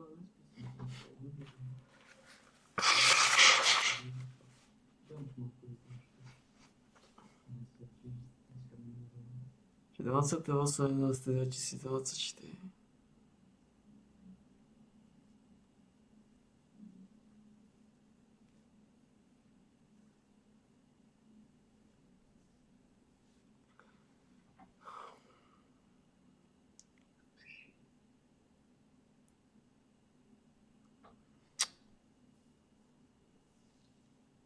Bol som naobliekaný. Ale vidíme, stával som mu neskôr, stával som o 11:30. Toto je tá vec.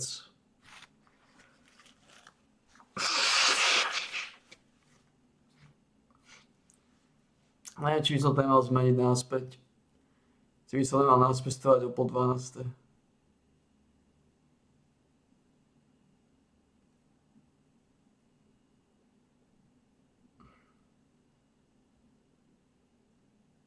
Respektíve, ja môžem stať do tej 9:30, ale ísť si znova láhnuť. Asi dať čmákom jedlo, ísť si znova láhnuť. Ťažko to nejako sklobiť. A som si išiel láhnuť, tak to vyzerá.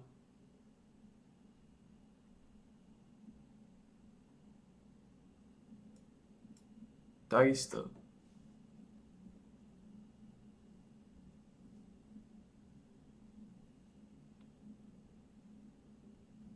Pán Štolver Kalaš Gargamel. To si vyžaduje svoje masáže. Ja. Vyžaduje si svoje masáže.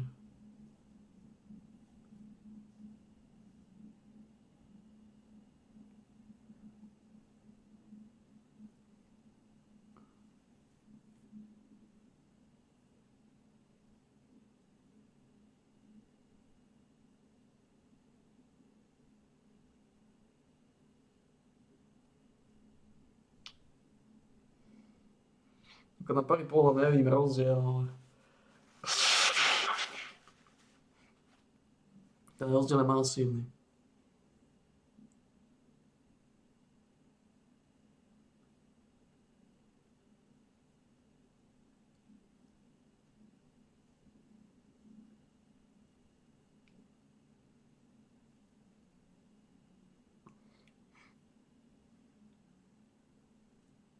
Tu som aj nemal alergiu takú, tu som aj nemal také smrkanice.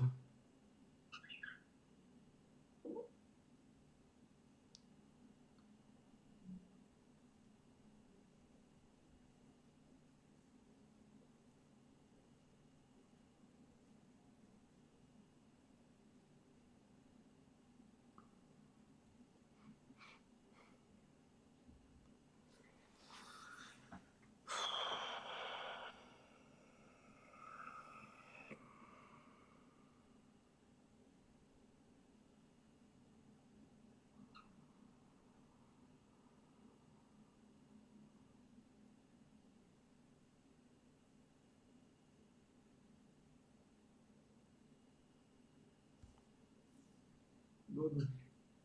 Ja viem, je to tvrdé, ale potom je výsledkovcov 80 minút. Takže aj keď som vstal, aj tak som išiel spať.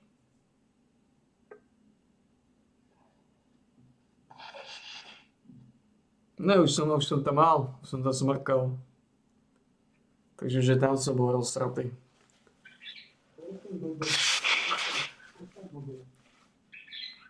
Takže napriek tomu, že som vstal o 11:30.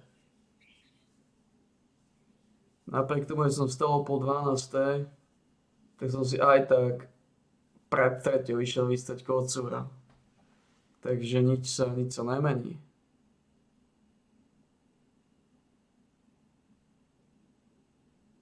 Som si išiel vystať kocúra povedzme o tej tretej. Keď som až vstal.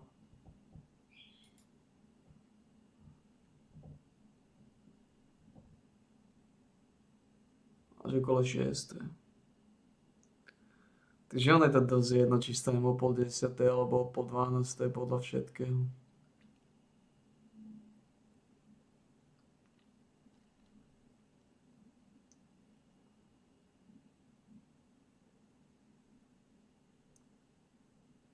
Vyzerá, že je to dosť jedno.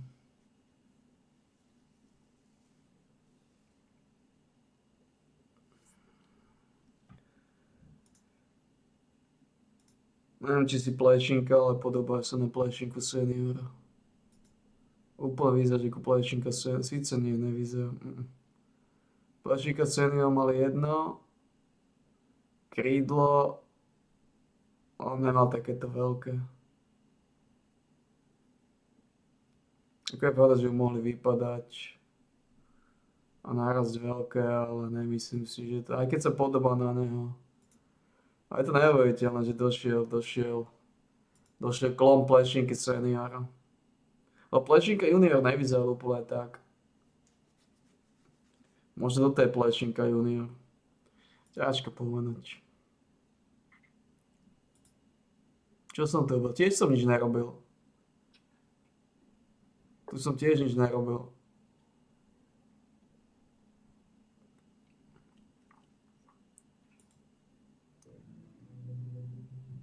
Tu som tiež nič nerobil.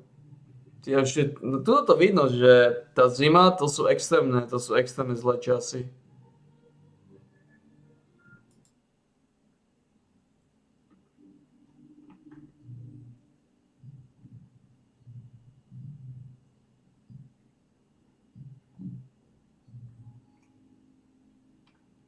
Poďme nejaký gámčel vyriť za prvé.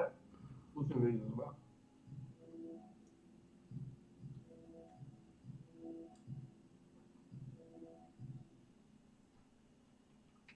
Jo, matka nejde.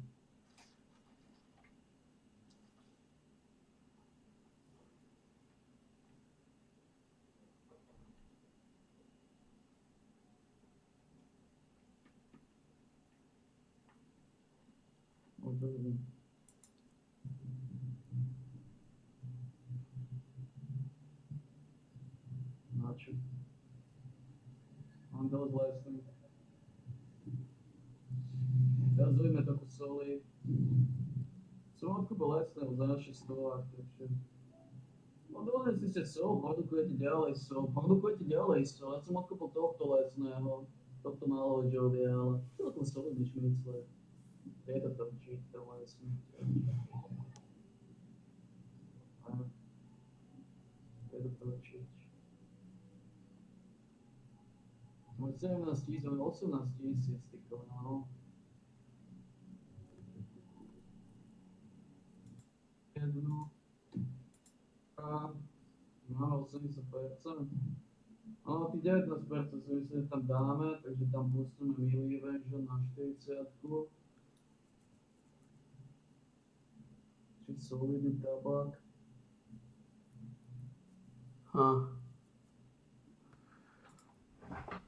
Tu musí byť tiež ženas.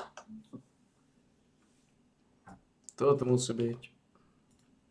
40%. Takže stolka som odsypal.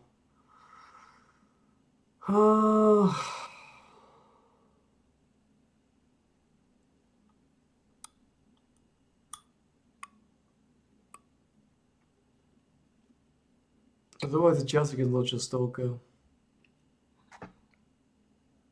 Bolo to brudské planie, je to na nás, sme to rozprudili. Zrobíme si nápojku.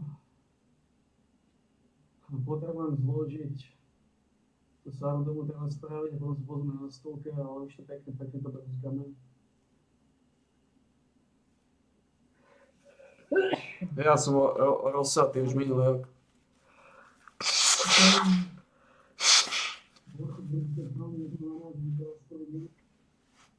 Už minulý rok som bol rozdrtený.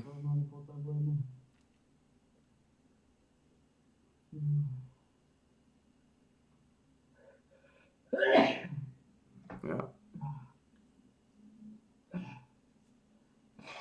Od minulého roka sa to len zhoršilo. Ideme to rozprúdiť. Ideme si dám môjku.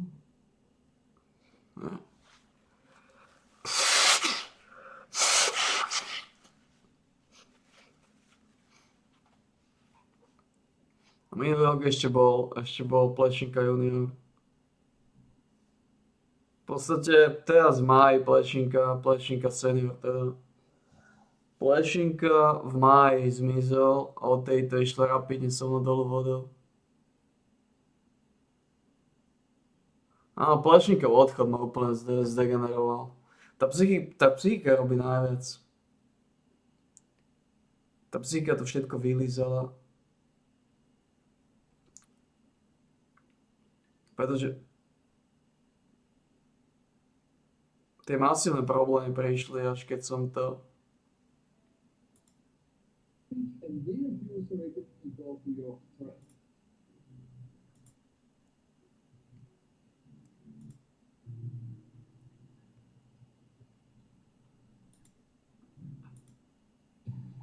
Nebol som naobliekaný.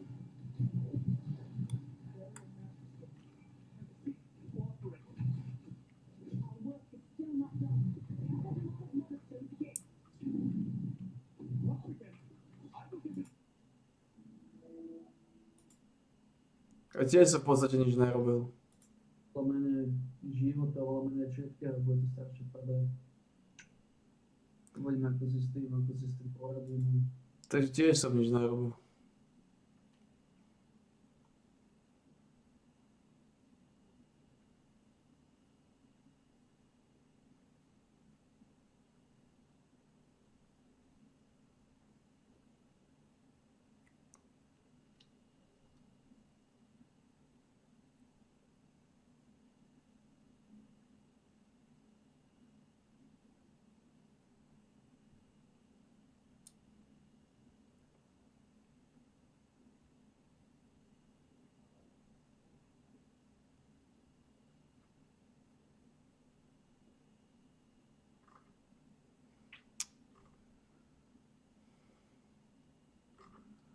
Takže dá sa povedať,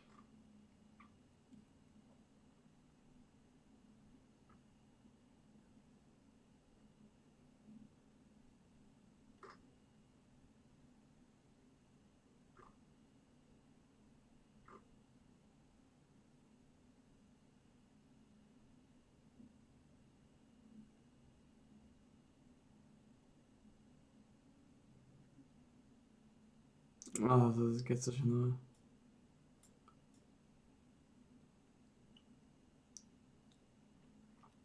A ty kecaš kokotiny. Ukáž. Hi, my name is Dr. Scott, and I struggle with depression. I have for my entire life, all 40 years of it. I don't struggle nearly as much as I used to, though. My rock bottom was a period of about 8 or 9 years, and I was probably depressed for 98% of it. There were occasional days, every now and then, where the clouds would lift a little bit, and I actually almost felt worse on those days sometimes because I knew they wouldn't last. Because then I had something to lose. And when every day is awful, you at least aren't surprised. You don't fall. You can't fall if you're already at the bottom. To je to, čo viem ja. Sometimes I almost even wish that those good days wouldn't happen. They just felt like torture to me. I used to be so depressed To je that presne to, čo hovorím. Keď som v sračke, keď som zdegenerovaný, tak je to lepšie,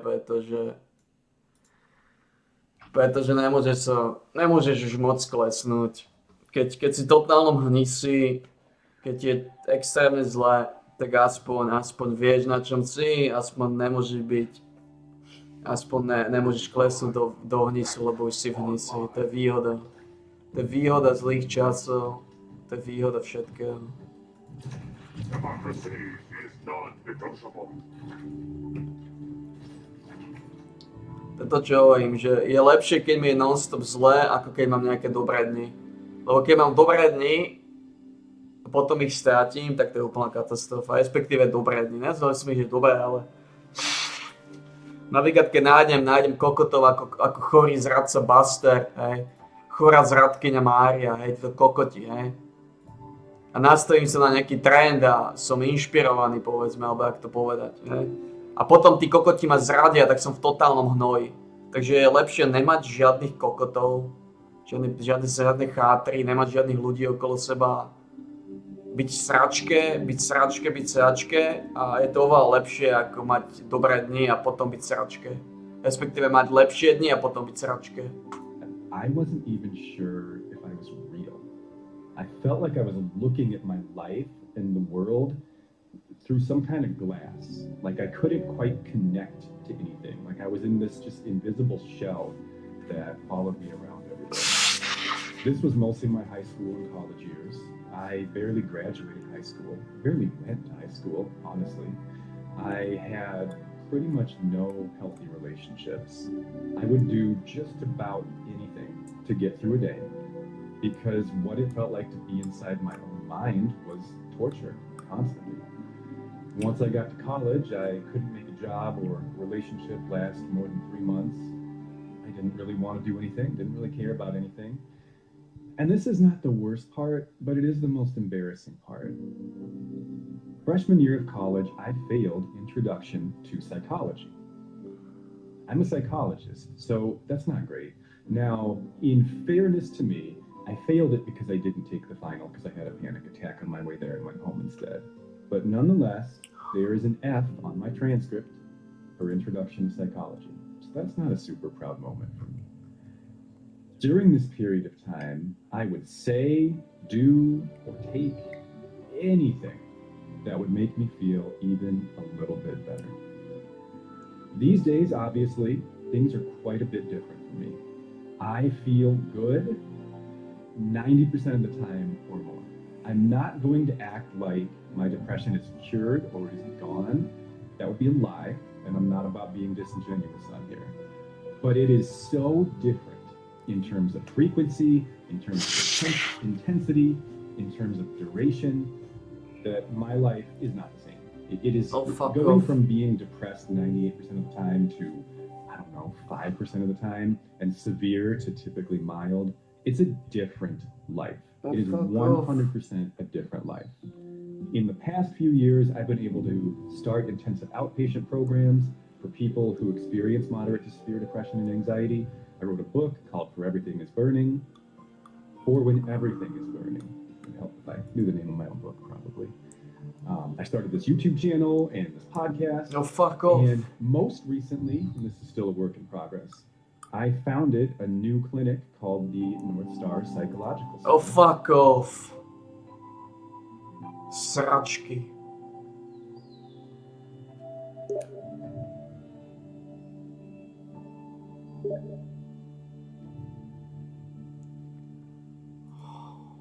What is doing Oliver?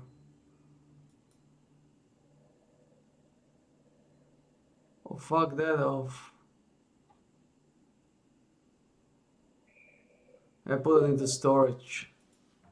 Good, put it into storage. Put it into storage.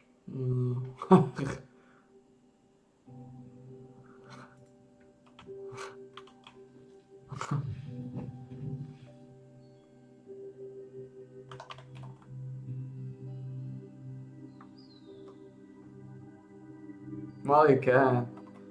You can if really need it. You need dust or something. What are you doing?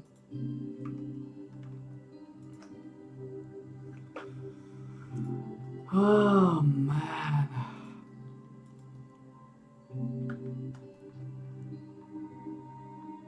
Man, that's a bullshit.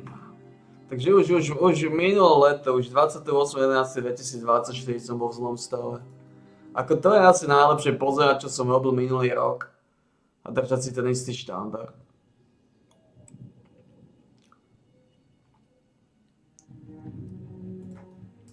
Rozmýšľam, či mám prejsť naspäť na pol 12 vstávanie.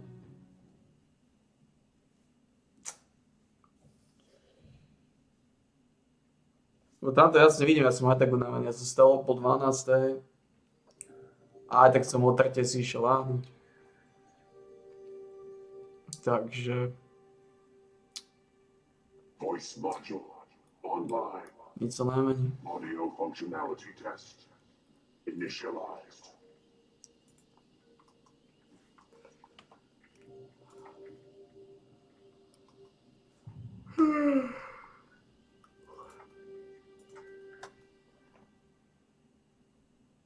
A tiež som smrkal, už minulý rok som smrkal.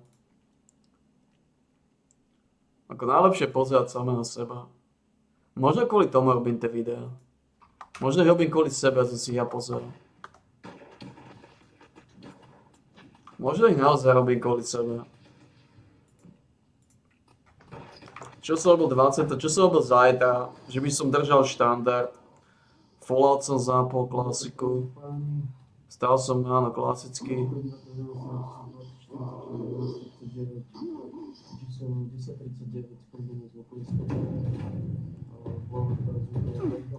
Detecting terminated management personnel.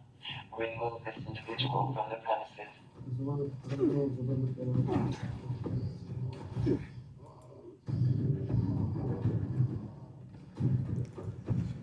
Ako?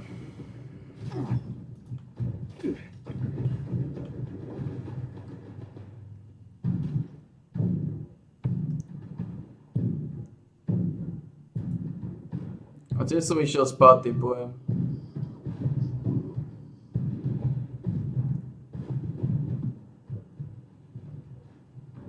Tu som nešiel? Tu som nešiel. No išiel. Akorát vyzerá to, že najskôr. Adequate uranium volume extracted and processed. Output quality increased.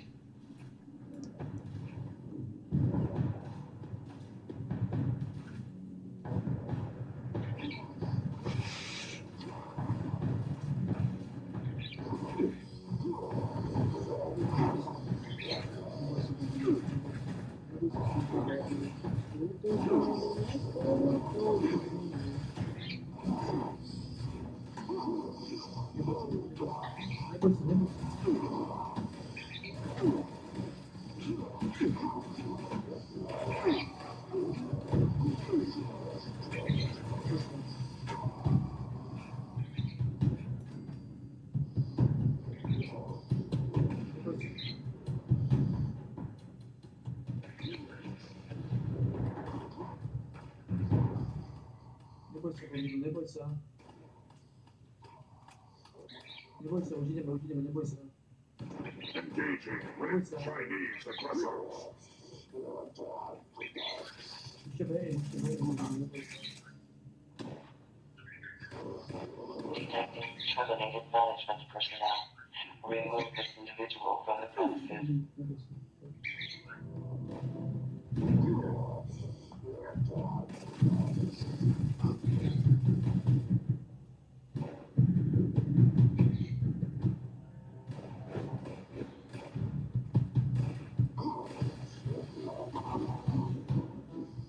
V podstate sa nejako nič nezmenilo. Robím to isté, čo minulý rok, dá sa povedať. Už minulý rok som mal problémy so osmrkaním, minulý rok som mal problémy s alergiou a s týmito hnojmi.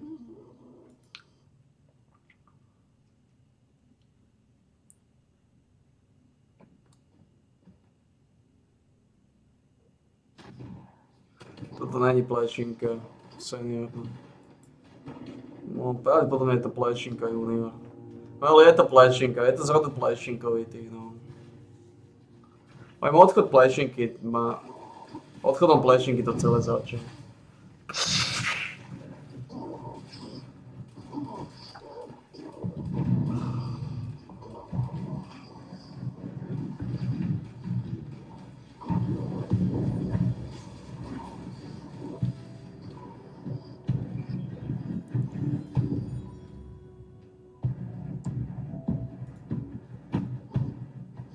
Adequate uranium volume extracted and processed. Output quantity increased.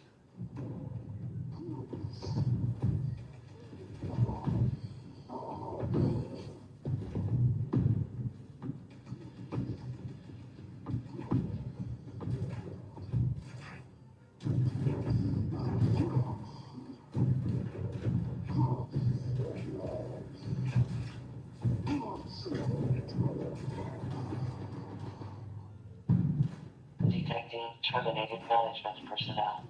Remove this individual from the premises. A toto je plečinka. A toto je plečinka.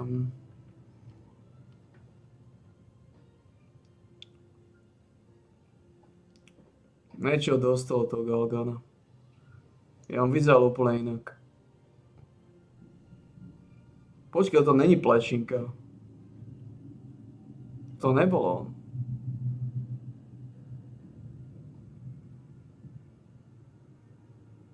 Wait a minute. Wait a minute, ja si ich zamieňam potom dlhodobo. Lebo tento vyzerá úplne inak. Wait a minute. Tento vyzerá úplne inak ako tento.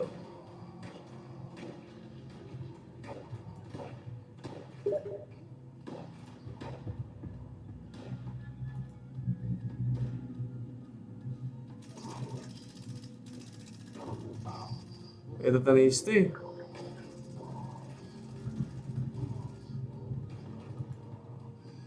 O mne sa nezdá popravde.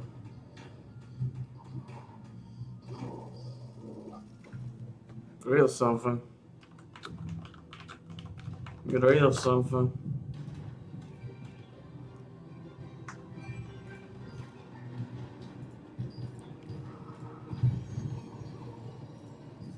Extraction complete. Extractors must complete cleaning and ventilation process before continuing operation. Please vacate. Simple.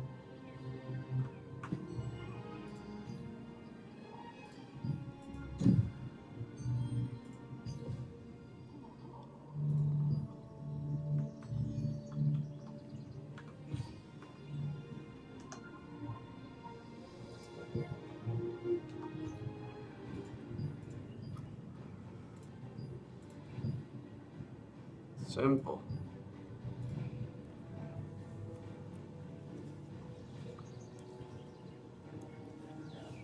Neviem, nezdá sa mi to celé. Nepodobajú sa, na tom nerozumiem. Ja začínam byť aj ja taký neistý.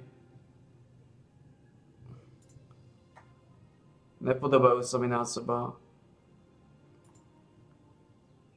Tento bol 22.5. a zdá sa mi, že vyzerá úplne inak.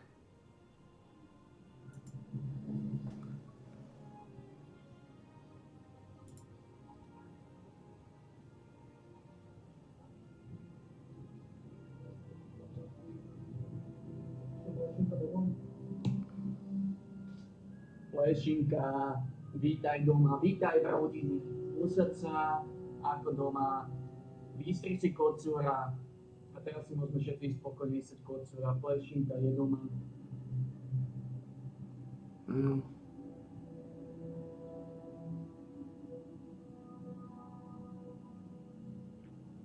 Plešinka tu je s nami, náš Krištof, náš Krištof. Odchod Plešinky ma úplne zničil. To je najväčší problém, ktorý sa stal. Pravdepodobne odchodom Plešinky sa celé spustilo.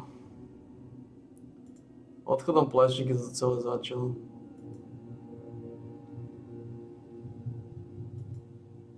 Stále som zničený z toho, že odišiel Plešinka. Toto nie je Plešinka.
To ťažko. Takže časy sa moc nezmenili. Zmenili sa z toho, že DPS je väčšia, ako je tu Plešinka, ceny, junior pravdepodobne.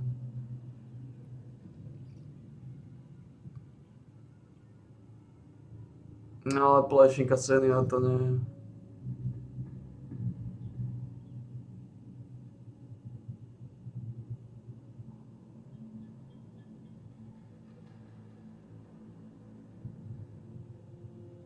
A to je ten problém, ktorý hovorím. Že tento...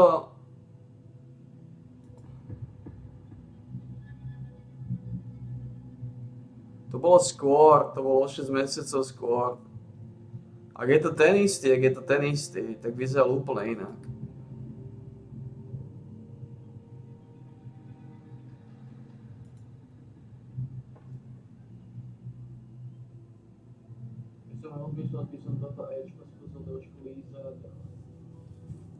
Toto bol 6 mesiacov skôr o pol roka, dá sa povedať.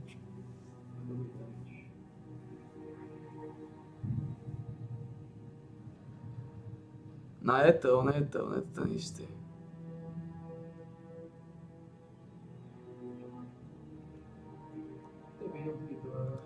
Plešníkov odchod.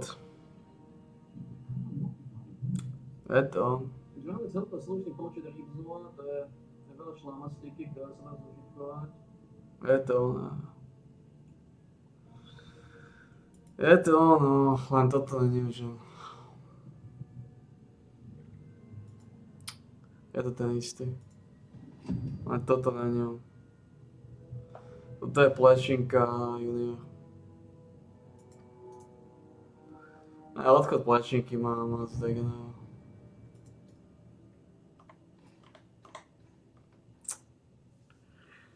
Možno to je tak zosaté.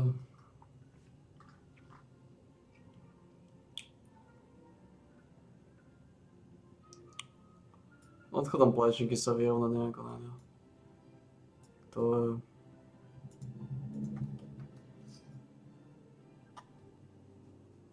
Ideme na pánovi Štolverkovi teraz.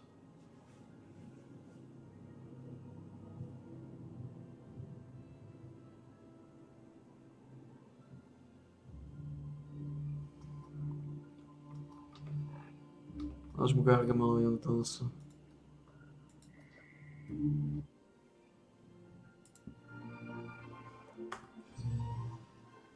A dá sa povedať, že už minulý rok to bolo extrémna bieda.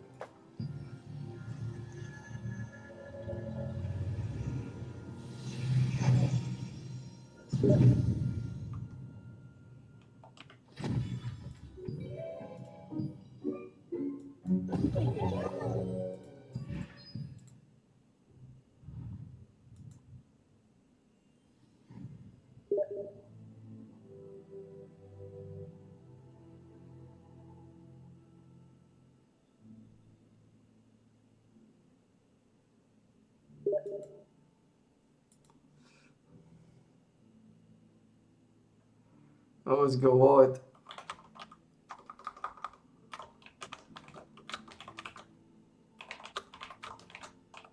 You can sink weapons.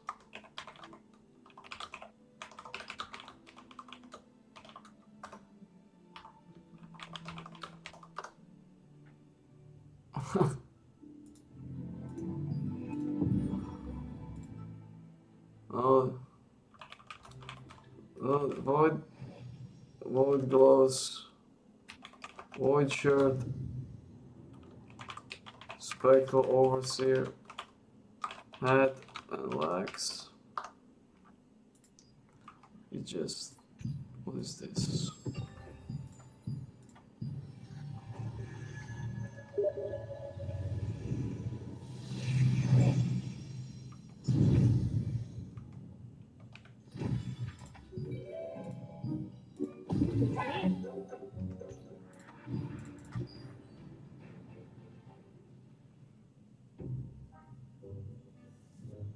Tu by som mal robiť tú sáčku, popravde.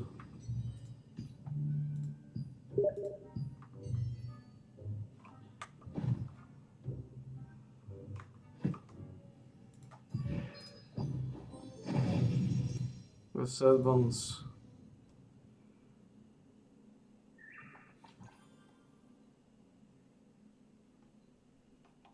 Don't use flash fire. Shit. You need void to spectral.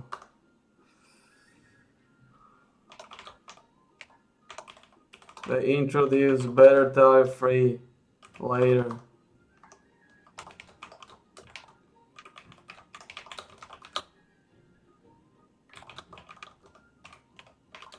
Shits, you know.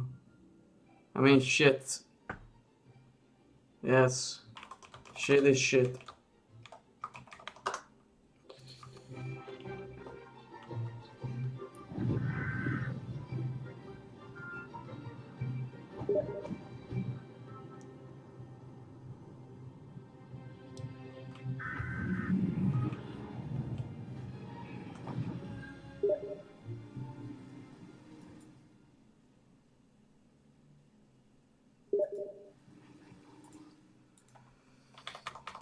You use void shirt, void gloves, spectral hat, spectral legs. How many times I need to tell you this? How many times I need to tell you this? Yeah. Void shirt, void gloves, spectral hat, spectral legs. You know. When they introduce tire free, then I look into tire free. You know.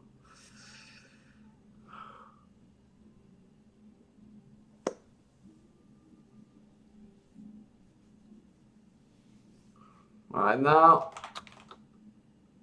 not a single tire free is worth.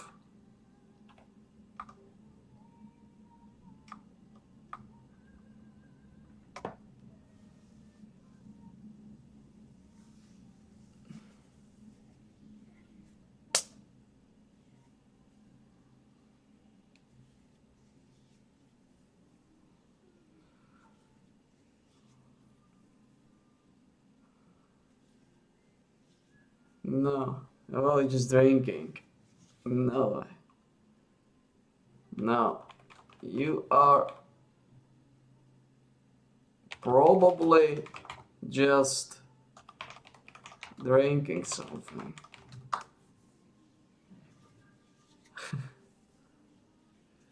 Like what? Like Counter-Strike?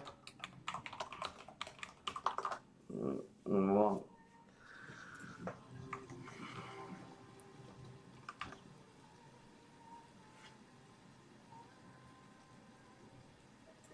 Fuck me. Plečinkov odchod. Toto nie je Plečinka.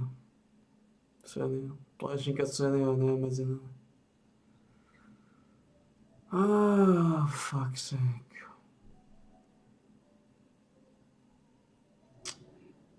Fuck.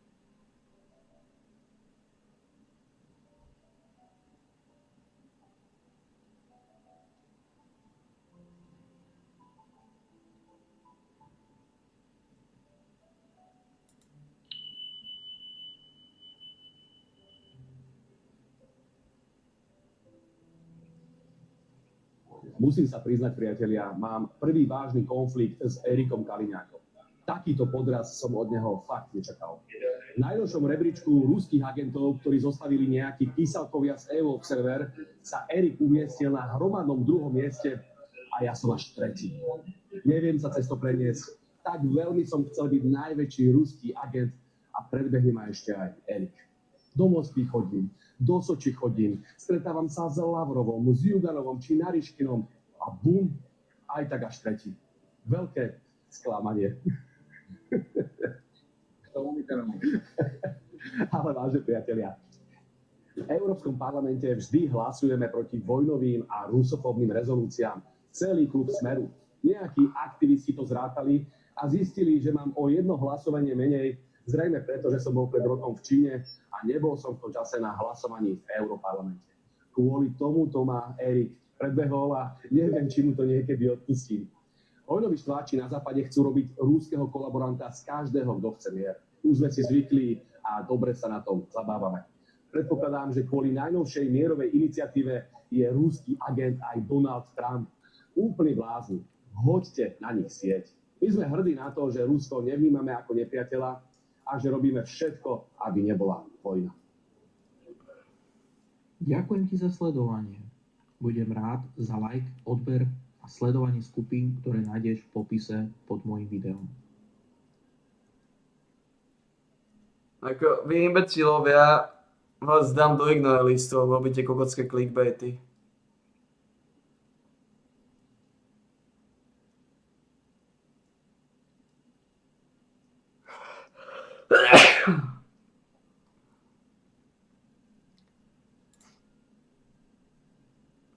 Okay.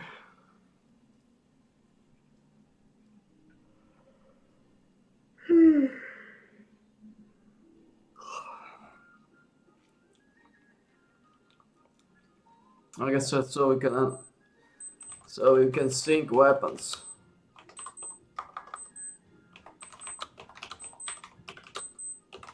Check sync.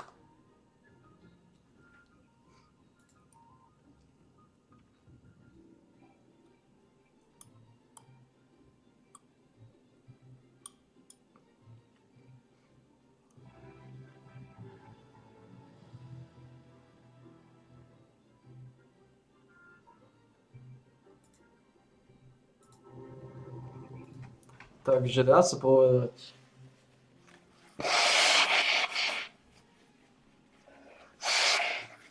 No teraz je otázka.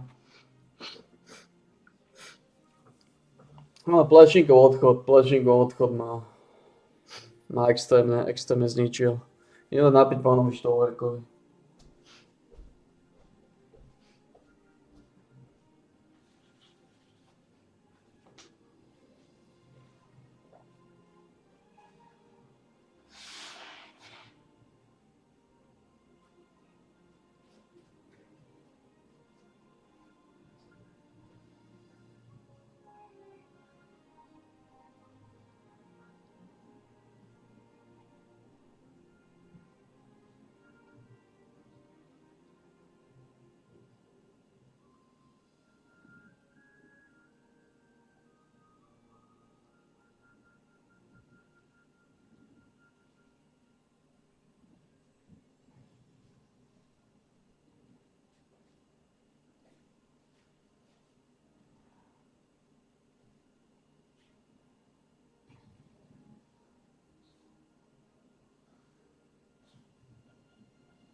A toľko veľa, koľko ich tu teraz, toľko ich tu predtým nebolo. No, teraz je tu extrémne sústo šmákov, extrémne sústo.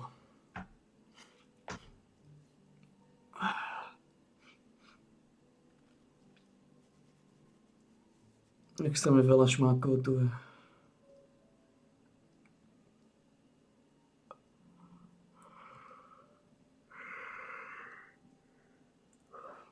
Takže tie zlé časy sa nejako, že fatálne nezmenili, sú podobne zlé.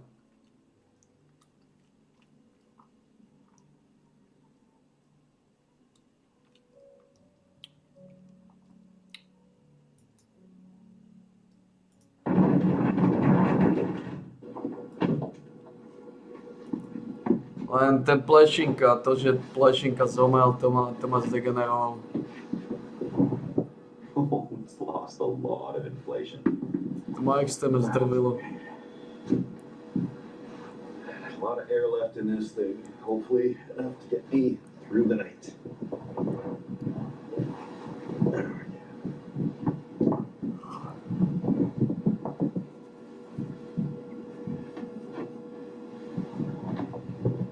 Night, everyone.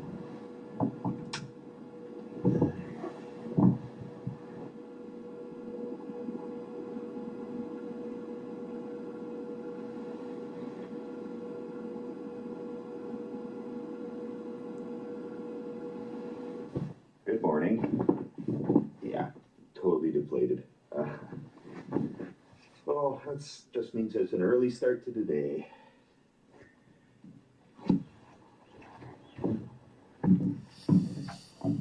No aspoň, že Plešinka junior, to je... Ale to je extrémne veľký počet šmákov. Part of what woke me up was I heard something out here. Must have been a raccoon or a bird. Got into these batteries and flipped them. Guessing a bird because they're shiny, and birds like shiny things. Events that shouldn't occur are unfolding for reasons unknown. This may differ from the history that we are familiar with. Unknown dangers could threaten the very fabric of our...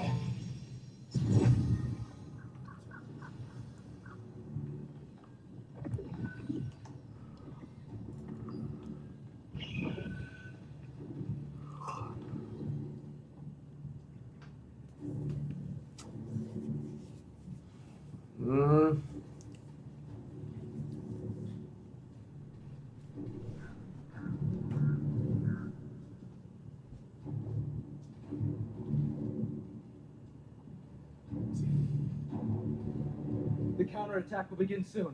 Stay alert. There are plenty of test subjects coming our way.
To bola štvorka.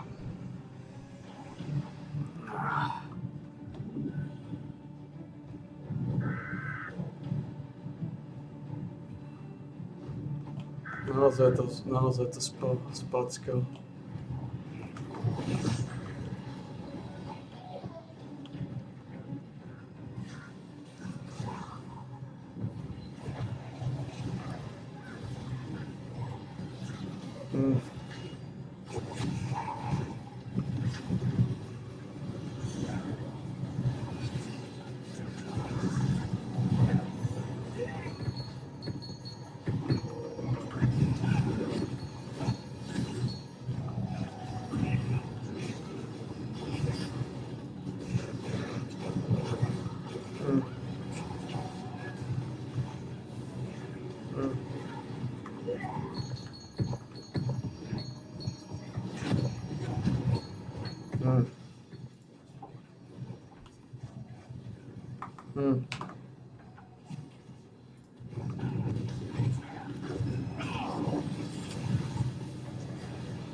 Adventurers, a powerful test subject has appeared in Bone Square. Please help us defeat it.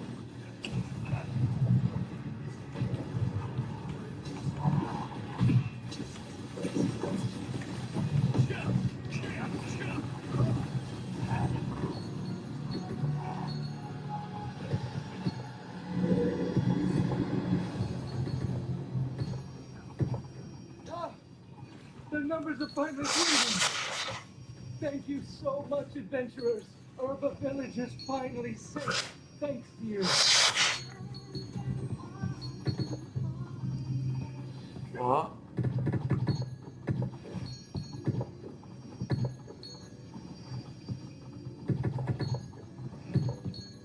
Like what?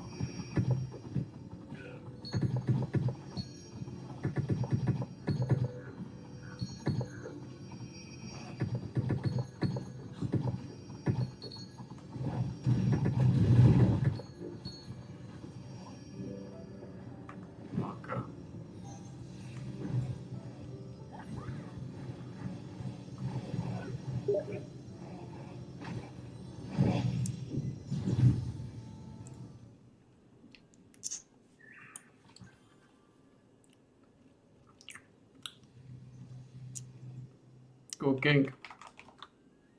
Cooking for golden apple pie. And girls in bear camp.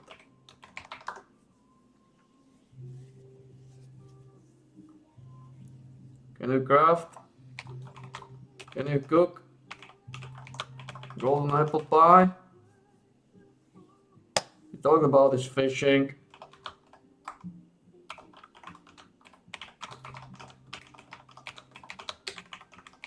We talked about this fishing and cooking. You like it.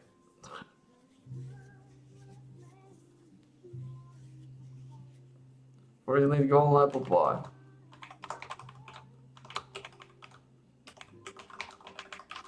Where do you need to cook golden apple pie?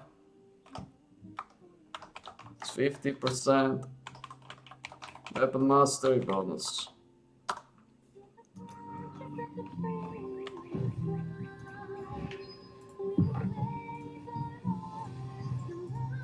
Oh, fuck off. Like, doesn't matter. Magic heavy attack evasion. What is that? Fuck off.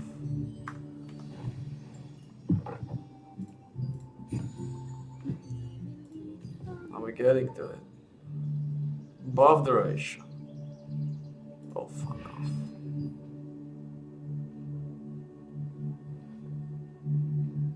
Silence chest. Fuck off.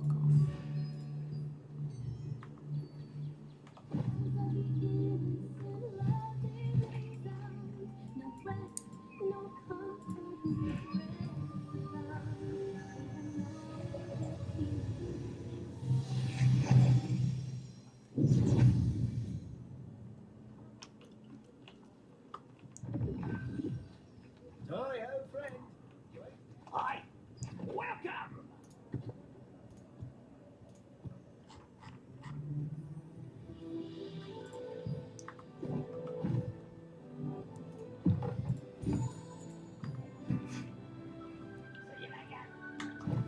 To je čo týka tých masívnych časov.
Bože.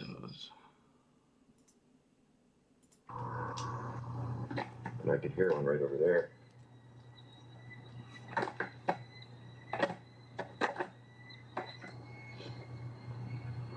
Aha. It's been packed. Yeah. I didn't even open these batteries.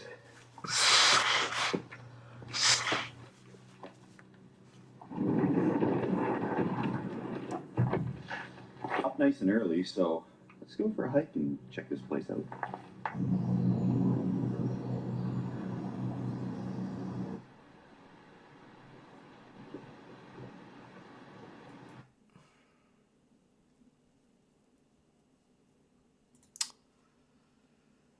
Mhm.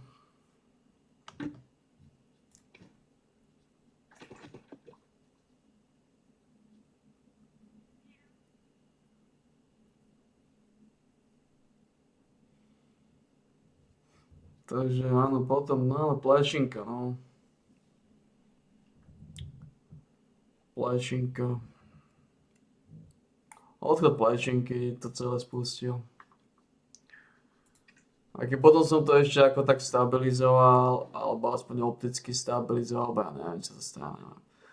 Pointa je, že odchod plešinky to celé spustil. V tom máji to začalo. V tom júni to začalo. Okolo 22. mája plešinka zmizol. Nás opustil v máji, nás plešinka opustil na konci mája. Odtedy.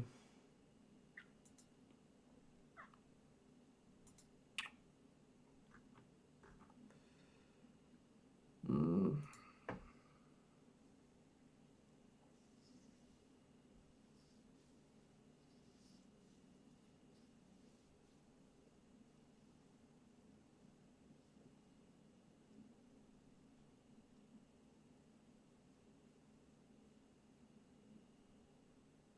Mm.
Mm. Mm.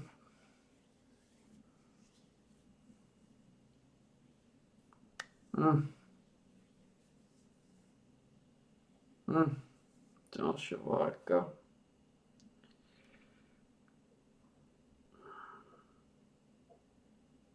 Kúka. Mm.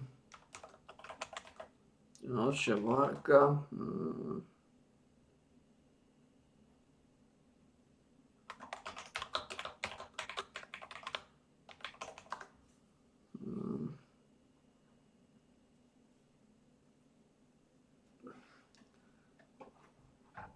Nepárne číslo je, že posúhlasí s várkou.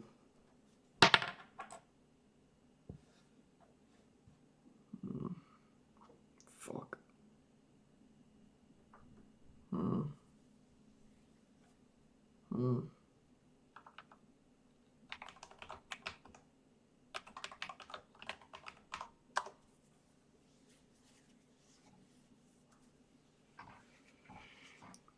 Ah.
Takže áno, no.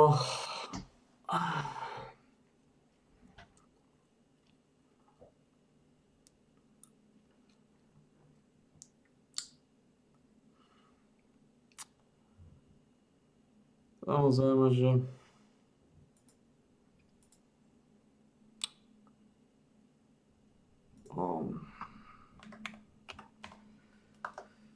ako bol som v lepšom stave, samozrejme som bol v lepšom stave minulý rok, o tom nemusíme debatovať, ale už minulý rok v novembri som smrkal a kýchal, takže už tam to začalo.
Takže v podstate, áno, no, v tej zime boli už tedy biedne časy. Biedne časy už sú ako... Tie útrapné časy už sú nejaký ten piatok.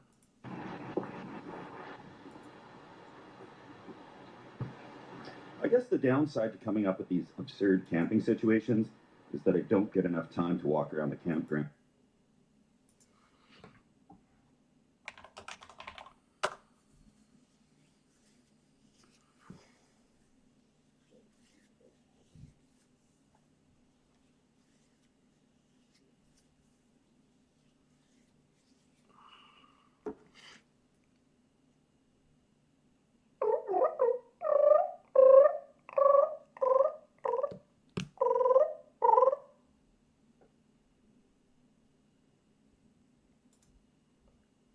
And explore.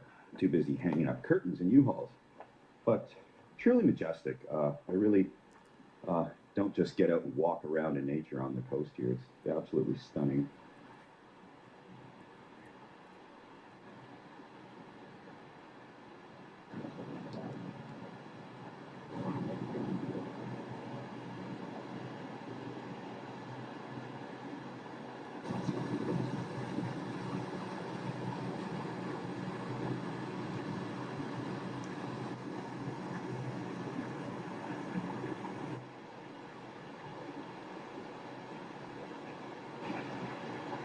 So a major shout out to all those that have supported the Beer Donation Fund, which is also the U-Haul lawsuit fund now. Last time, they weren't all that happy. I got a text message on my personal phone number, which I used to rent the U-Haul last time. And it was somebody that worked there that was a fan of the channel, warning me that I was being discussed in internal memos. And then they shared the memos with me. And they were trying to figure out if what I was doing was somehow in the books against the rules. But nothing ever came of it, other than I got put on whatever their blacklist is, or the e-alerts, I think is what they called it. And so I didn't try to actually rent one. It's not hard to find somebody to rent them though. So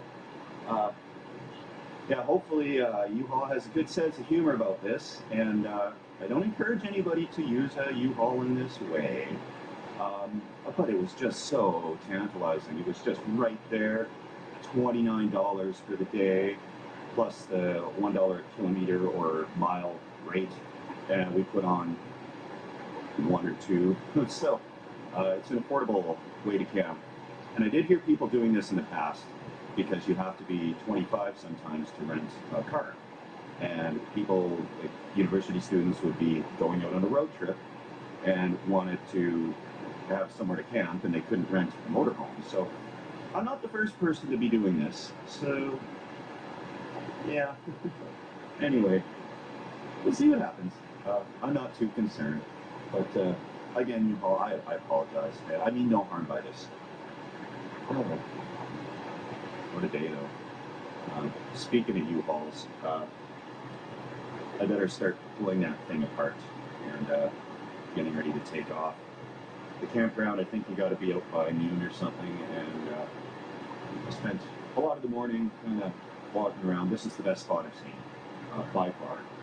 It is absolutely my happiest place. Now I got to climb all the way back up there. Looks more intimidating on the way up, actually, than it did on the way down.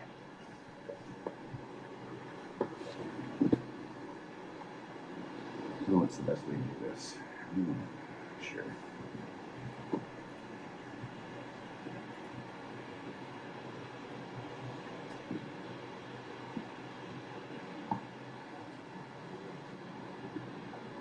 All right.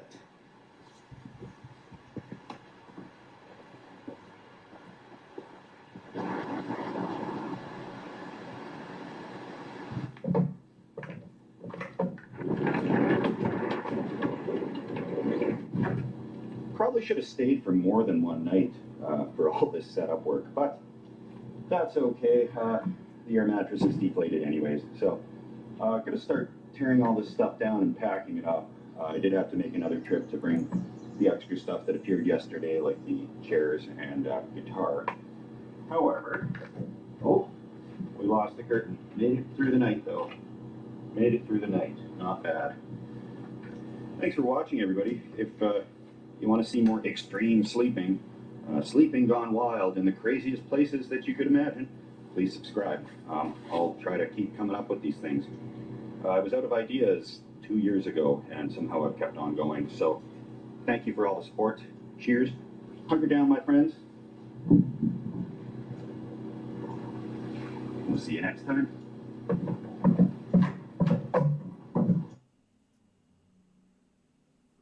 Well. Hey everybody, welcome to Camping with Steve. I've got the back of my pickup truck set up as a secret camper that looks like yard waste. So let's go camping. I access the back of it through this little slidey window on the back, so I don't have to make it obvious that I'm getting into it from outside. And nothing is less suspicious than a junky old truck filled with yard debris and camping gear.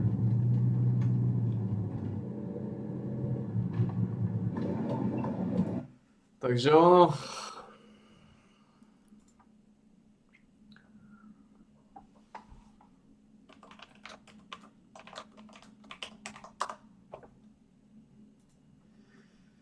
Takže ono tie problémy boli už minulý november.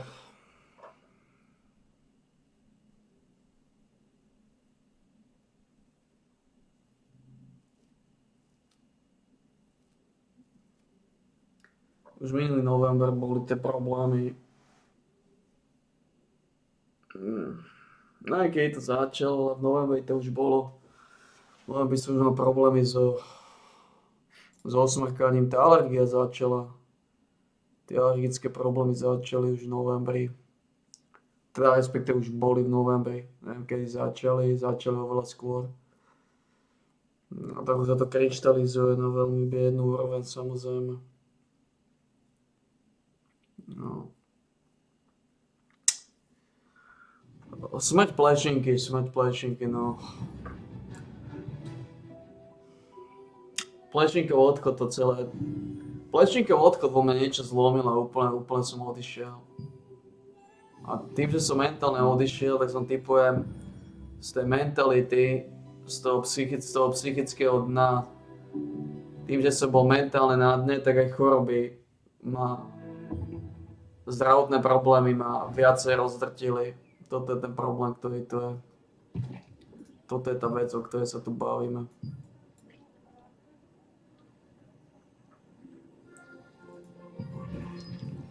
Že jednoducho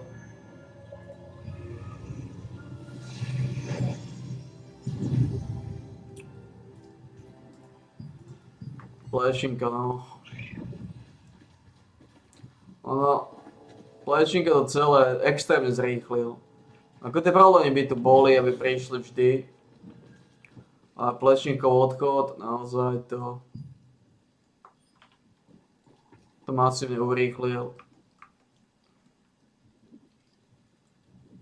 Dostali sme sa do veľmi, veľmi krkolovnej pozície.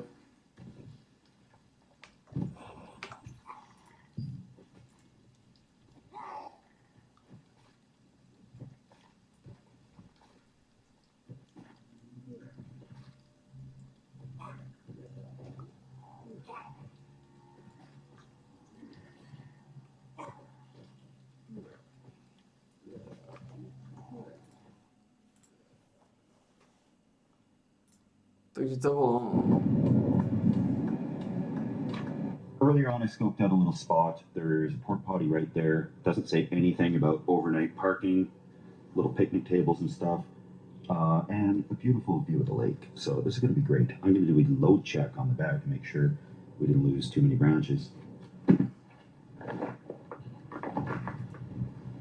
Okay. It looks okay. These are secured really well. They're interwoven in between all the pallets inside, but we'll get in, get this set up, and I'll show you what it's all about.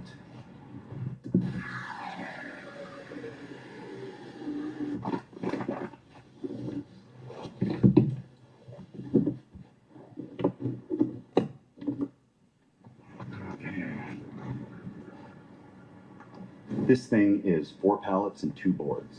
There's no plans for it, so I just grabbed these old pallets. The ratchet's strapped on to hold them upright. And then I screwed a couple of boards on the top, screwed another pallet to it, and we got one here at the back. Same concept all the way around. There's easy access right through that window. I didn't think I'd fit, but that makes it way less obvious than trying to crawl in through the back hatch. But all these branches, there's not many. It looks like there's tons from outside, but they're just yard trimmings that I wove through the pallets.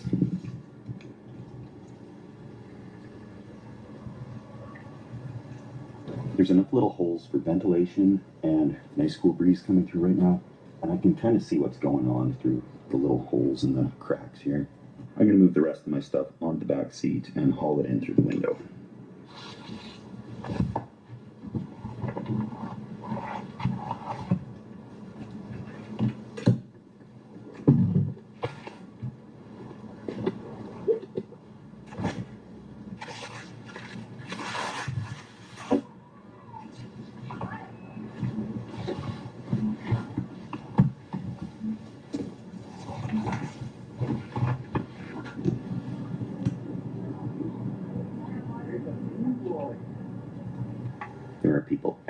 there, so I'm gonna sit here for a moment before I get too noisy. The back window's all tinted, except with this open, people can see. So just put that blanket there for right now.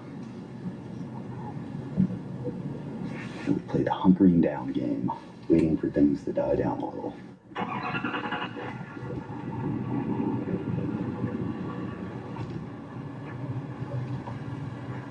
I'm gonna try and make a break for it right now.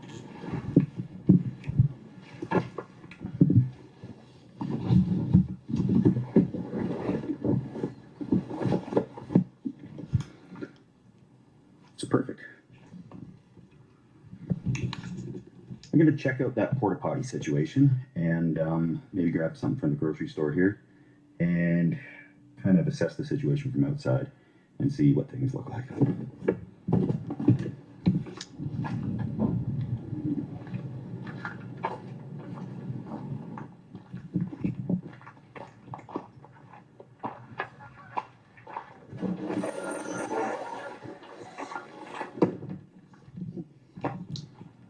I have seen worse.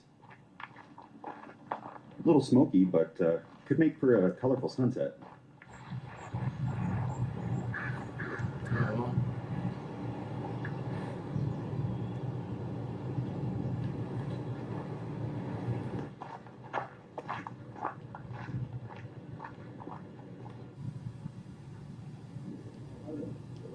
I'm sitting up front to not draw suspicion.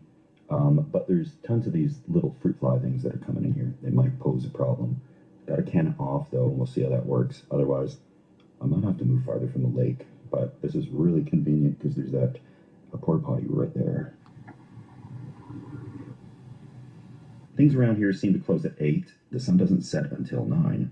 And that'll give me a lot of time to get some food cooking, really enjoy the sunset, enjoy the nice evening out here. Because we don't have a lot of weeks of this summer type weather left. This parking lot's just getting fuller and fuller.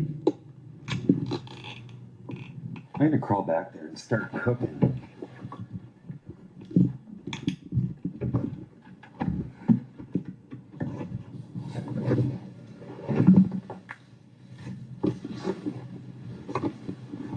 Obviously, a real simple and to the point setup tonight, as this is not a permanent camp. Just wait for them to get out of their car here.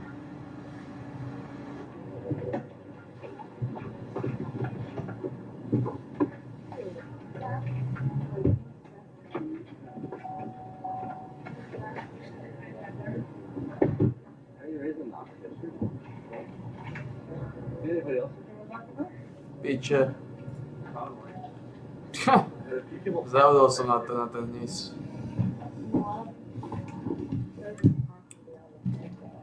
God damn.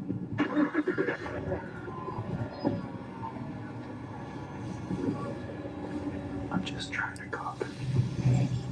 It's calmed down a little bit, so I'm just gonna go for this. I got my favorite trusty rice maker because it'll cook stuff and keep it warm. It doesn't use a whole lot of power, but I do have a cycle like a lithium iron phosphate battery.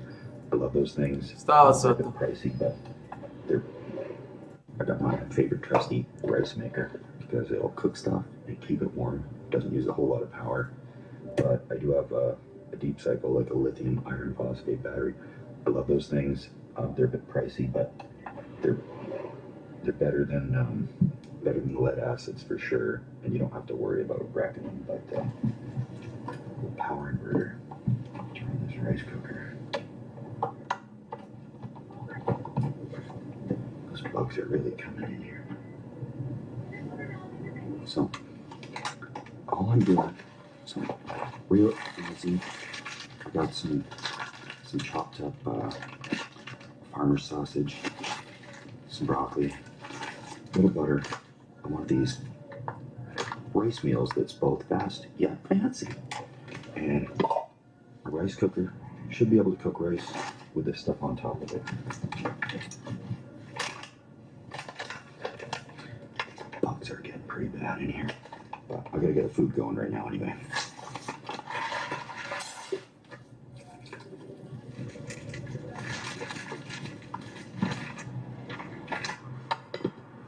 what's really nice about the rice cookers, especially the smaller ones, is that this is only drawing 270 watts.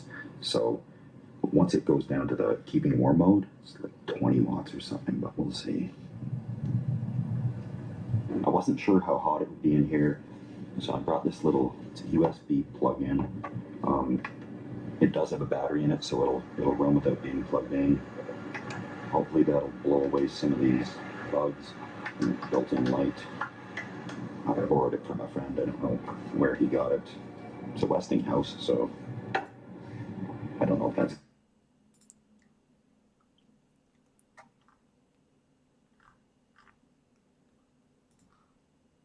good.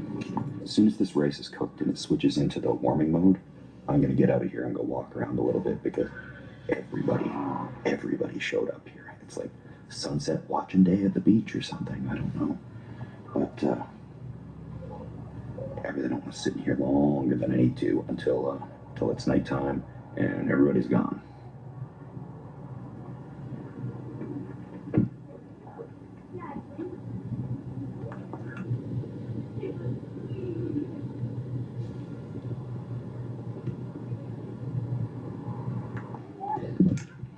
It's gotta be bedtime soon for somebody. Okay. That's on warm now. Looks pretty cooked. Yeah. Áno. Idem dole.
It's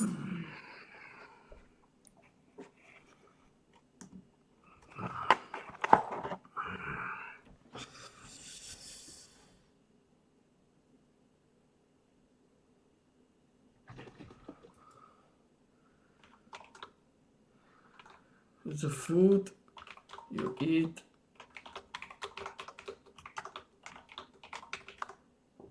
You need to cook that food.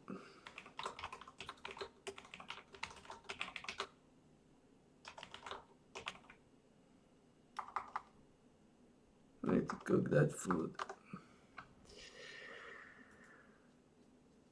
Oh my god. Oh my fucking god, Oliver. Oh my god, Oliver. Takže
takže ono ťažko povedať, či Plešinkov odchod to urýchlil, alebo to neurýchlil.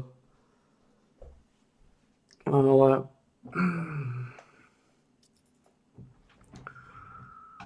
situácia je taká, že teda už minulý november to začalo, respektíve už minulý november to bolo. Už minulý november som kýchal a soplil, takže ten proces tam bol.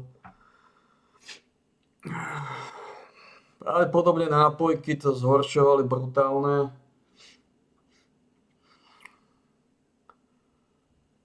Tá oblička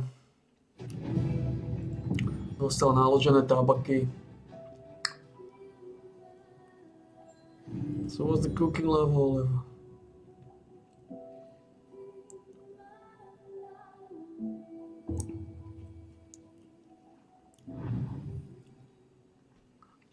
So what's the cooking level? Storage keeper of Castleton, a town of rich history and culture.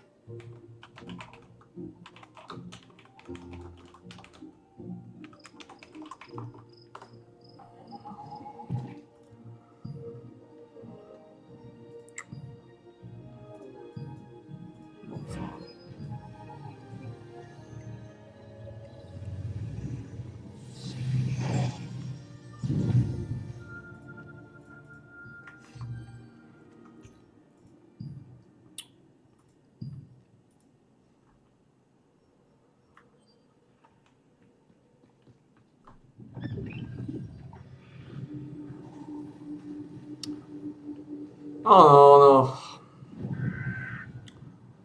Ten trend tu bol, ako som povedal, nakoľko sa to urýchlilo, nakoľko to Plešinkov odchod urýchlil.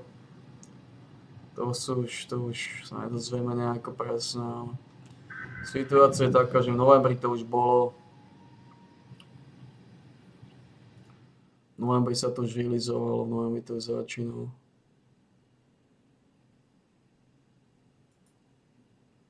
And that's only drawing 10 watts.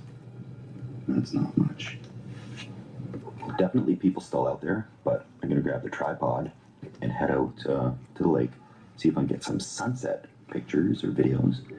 And when I come back, everybody should be gone. This food should be still warm and good to go. And hopefully these microscopic bugs that are all over the place are gone as well. So take a quick peek and I'll slide right out the window.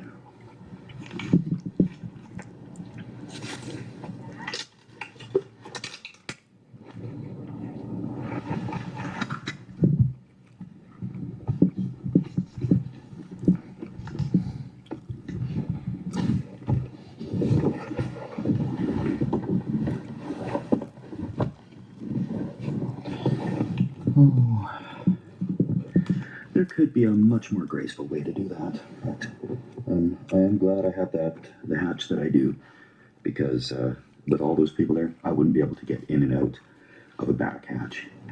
So, oh yeah, that sun is looking pretty smoked out. Okay, that is very, very smoky.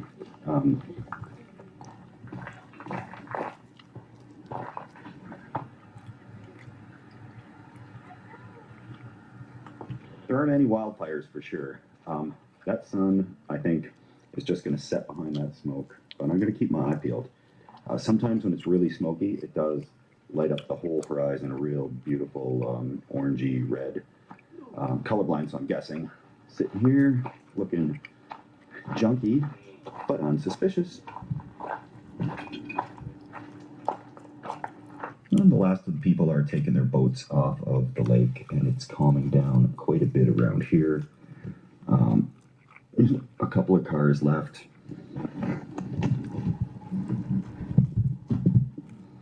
Oh, it smells like broccoli in here. Through the gap here in the front, there's somebody's balcony. They're just sitting right up there. I think they're having a cigarette. But I might move to a different spot, because that's right in view. I have to say, crawling through this little window is getting a little bit old.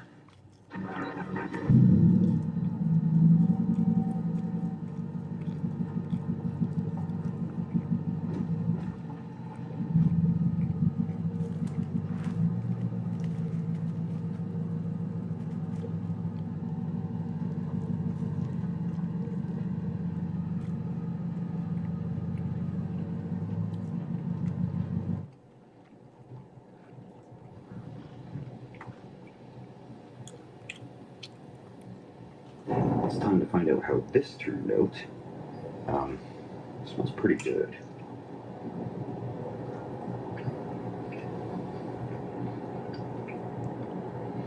It's warm. It's cooked properly. It's enough for little old me.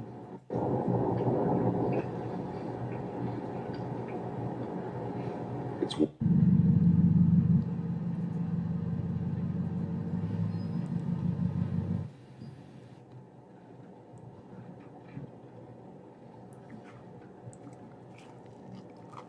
It's time to find out how this turned out. Smells pretty good.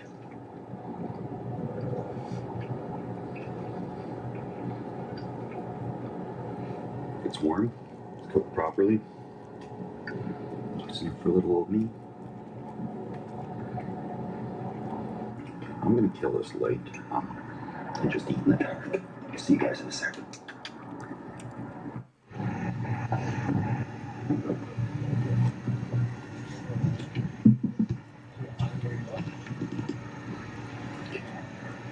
That's the last one. I think that's leaving parked right beside me.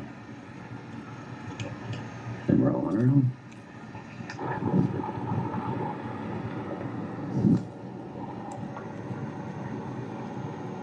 This town got real quiet real fast, and that's just what I like to see.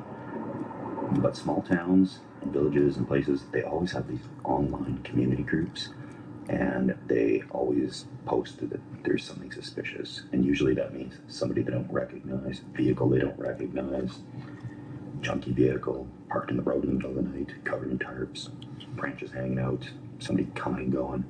So we're still trying to keep it low key. I got not much for light in here. The camera's pretty good in low light. I just got the light on the fan, and it's covered up with that blanket there. So, I'll have a root beer in a bit, but I will run out to the washroom for one last time tonight.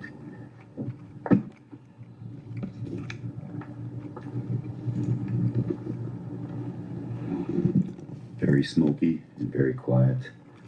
Just a quick run to the porta potty, and I'm get hunkered in for the night.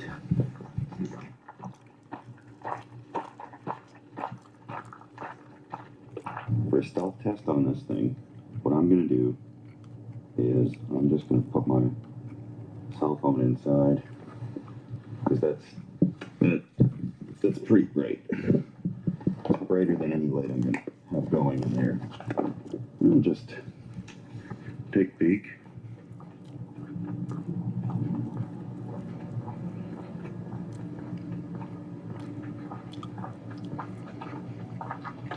Okay, that's not bad. I gotta be like right here, looking through these leaves to see the light over there. So I feel comfortable enough to run a small light. Perfect.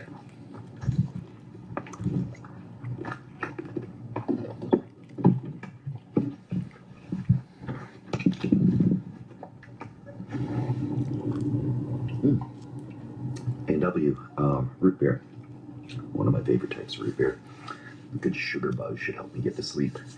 But I actually do have a melatonin pill to take, and hopefully I don't snore too loud, because this is not soundproof. I can hear every little car, every person.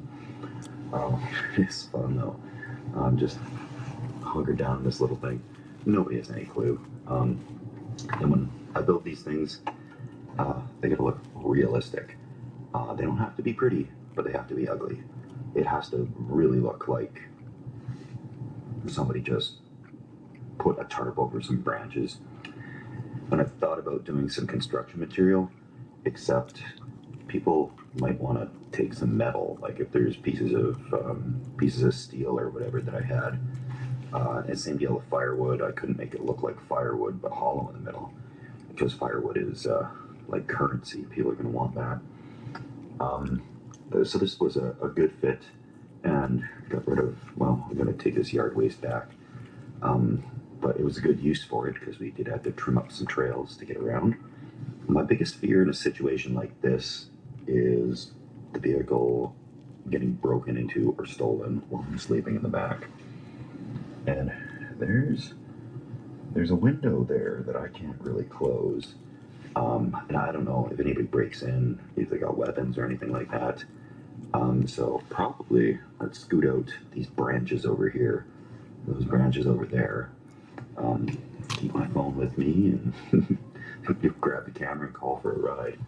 I'm gonna cozy up here in a moment. It's been a fun little outing. I've got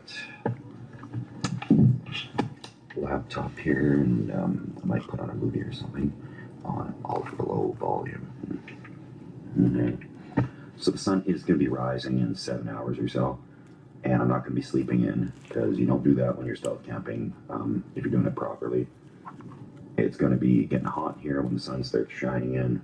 It's going to be people walking back and forth in front of that window, going into the store, parking beside me, and all that stuff. So I'll have to weasel out the weasel of shame through the window. Hopefully nobody sees me crawling out the back of here. And I was going to cover this with a garbage bag, but I had a staple gun, and I really just didn't want to make the noise and come up with another thing that's in the way. This way I can kind of see out there if there's anything happening. If somebody does try to get the door open or something, I can kind of see what's going on and make my decisions from there. But it's really quiet, so I do hear every car from quite a distance. There's one there, so I'm gonna sign out, enjoy a little bit of root beer, and then curl up in bed in a second. Okay, just tucking into bed.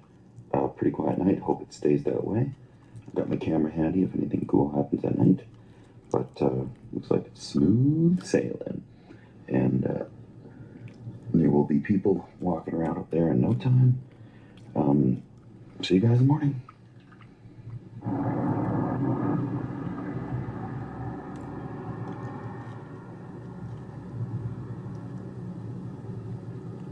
Good morning. It is a very early morning because the mosquitoes are out. It was a good sleep. It was short. I was on edge because every vehicle that pulled up or drove by, I just had myself convinced somebody was going to try and steal this truck. It's not a nice truck, but it would be fun for a joyride. And it's probably not too tricky to steal. So I'm gonna get up. It's also a combination of morning bathroom break time. So I'm gonna hit that porta potty and begin the day. It's extremely smoky out. I just looked on my phone.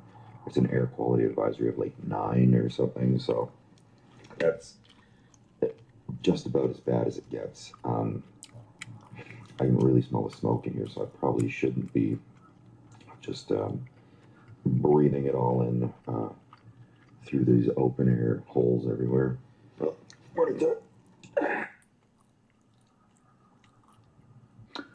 I was concerned that all this condensation was on the inside of the windows and that would give me away, but it's all on the outside because it cooled down pretty drastically last night. It's that time of year.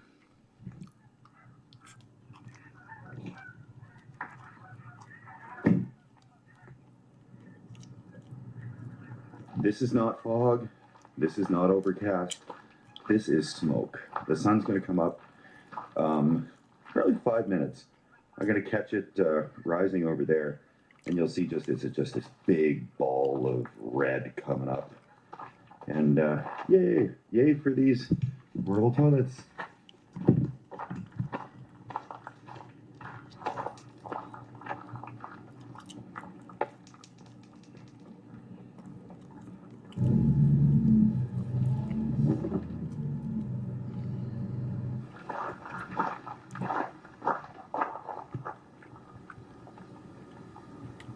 All right, that's what the sun's doing right now. There is actually a bit of fog this morning as well, but it is real smoky. So I'm trying to figure out what the next move is and how to get away from all of this smoke. So thank you everybody for watching. I thought I'd try this out. I wanted to do this one for a while, and here we are on back road after leaving a small town with this monstrosity on the back of the truck. It's I got a few more fun little things like this to do. I really want to explore the limits of absurdity with regards to camping. So thanks everybody for watching, and stay safe. Also, you know, my heart goes out to all the folks in Jasper, all the people in these wildfires who've lost their homes. It's where the smoke is coming from, and if you have ever enjoyed these parks, these national parks, the treasures, they need your help right now. So there are places to donate. I'm not going to vouch for any specific one. If you do your research and chip in a little bit, I have not seen Jasper since the burn, but you know, I'm bracing for it. It's been a part of my life growing up, heading out there to go camping, and so at one point I will make my way out there, but not until they've got stuff in order, and they're going to need some time for that. So cheers everybody, hunker down, keep on camping.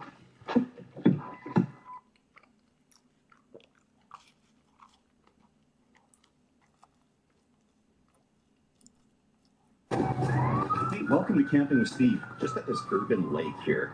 There's a little island out there that I think is going to be just perfect. We got about an hour and a half till the sun sets, so I'm going to inflate this little boat and paddle out there.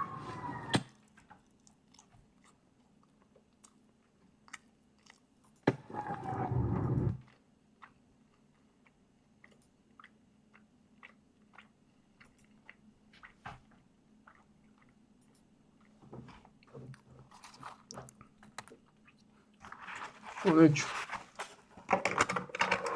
Zabalíme to. Ja idem pozerať Last Frontier. Celkom solidný seriál.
Ešte pozrieme naposledy, koľko je stupňov.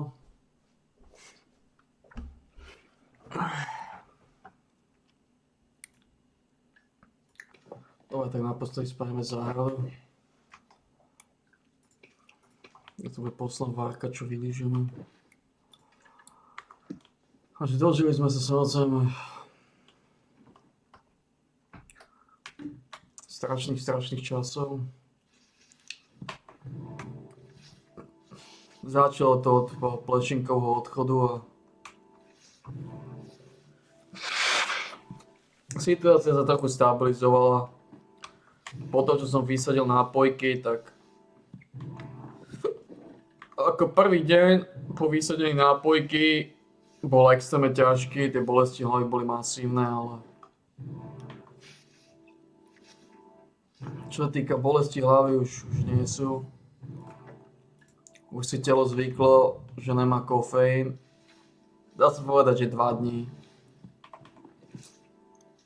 2 dní boli aké také problémy s hlavou.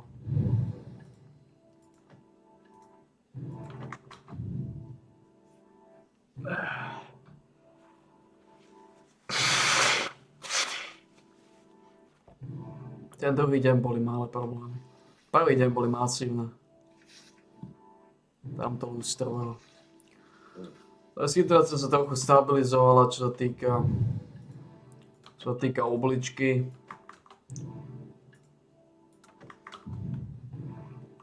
Nohy mi menej trpnú.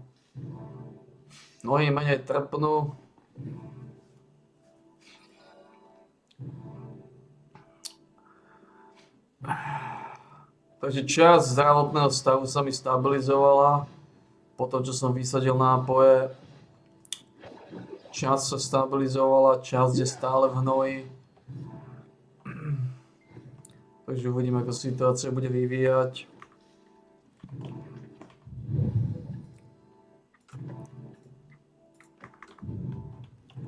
A minimálne teda mám menšie problémy s nohami.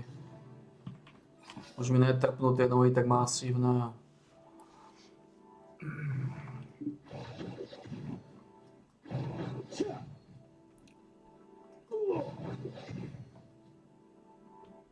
Uvidíme teda, či má oblička ešte. Či bude oblička sa mi ešte zväčšovať. Ja treba očakávať nejaké rapidné zlepšenie zdravotného stavu, pretože zdravotný stav sa odvíja dosť od psychiky, takisto. A moja psychika je na extrémne zlej úrovni. Takže to je tá vec.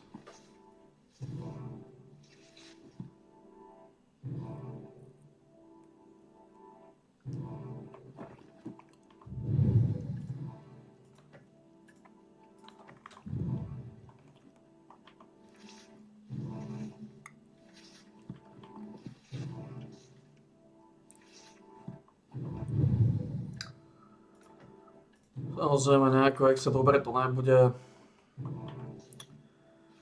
No aj mal by som pravdepodobne sa prelustrovať naspäť na tú pol 12. Aby som stával tých 11:30.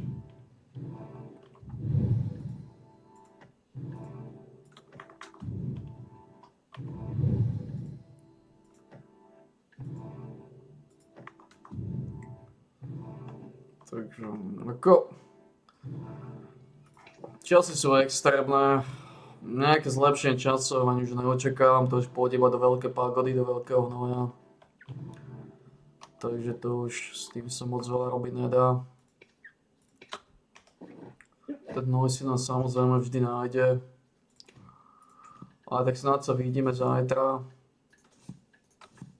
No to je klasicky okolo tej 9:30. Okolo tej 9:30. Možno to trošku okolo tej 9:30, no. Dám šmákom servátku a išiel by som si vystať kocúra asi. Takto by sme to riešili. Len situácia nie je dobrá. Dobrá ani nebude už. Už je všetko v pagode. Takže snáď sa vidíme zajtra.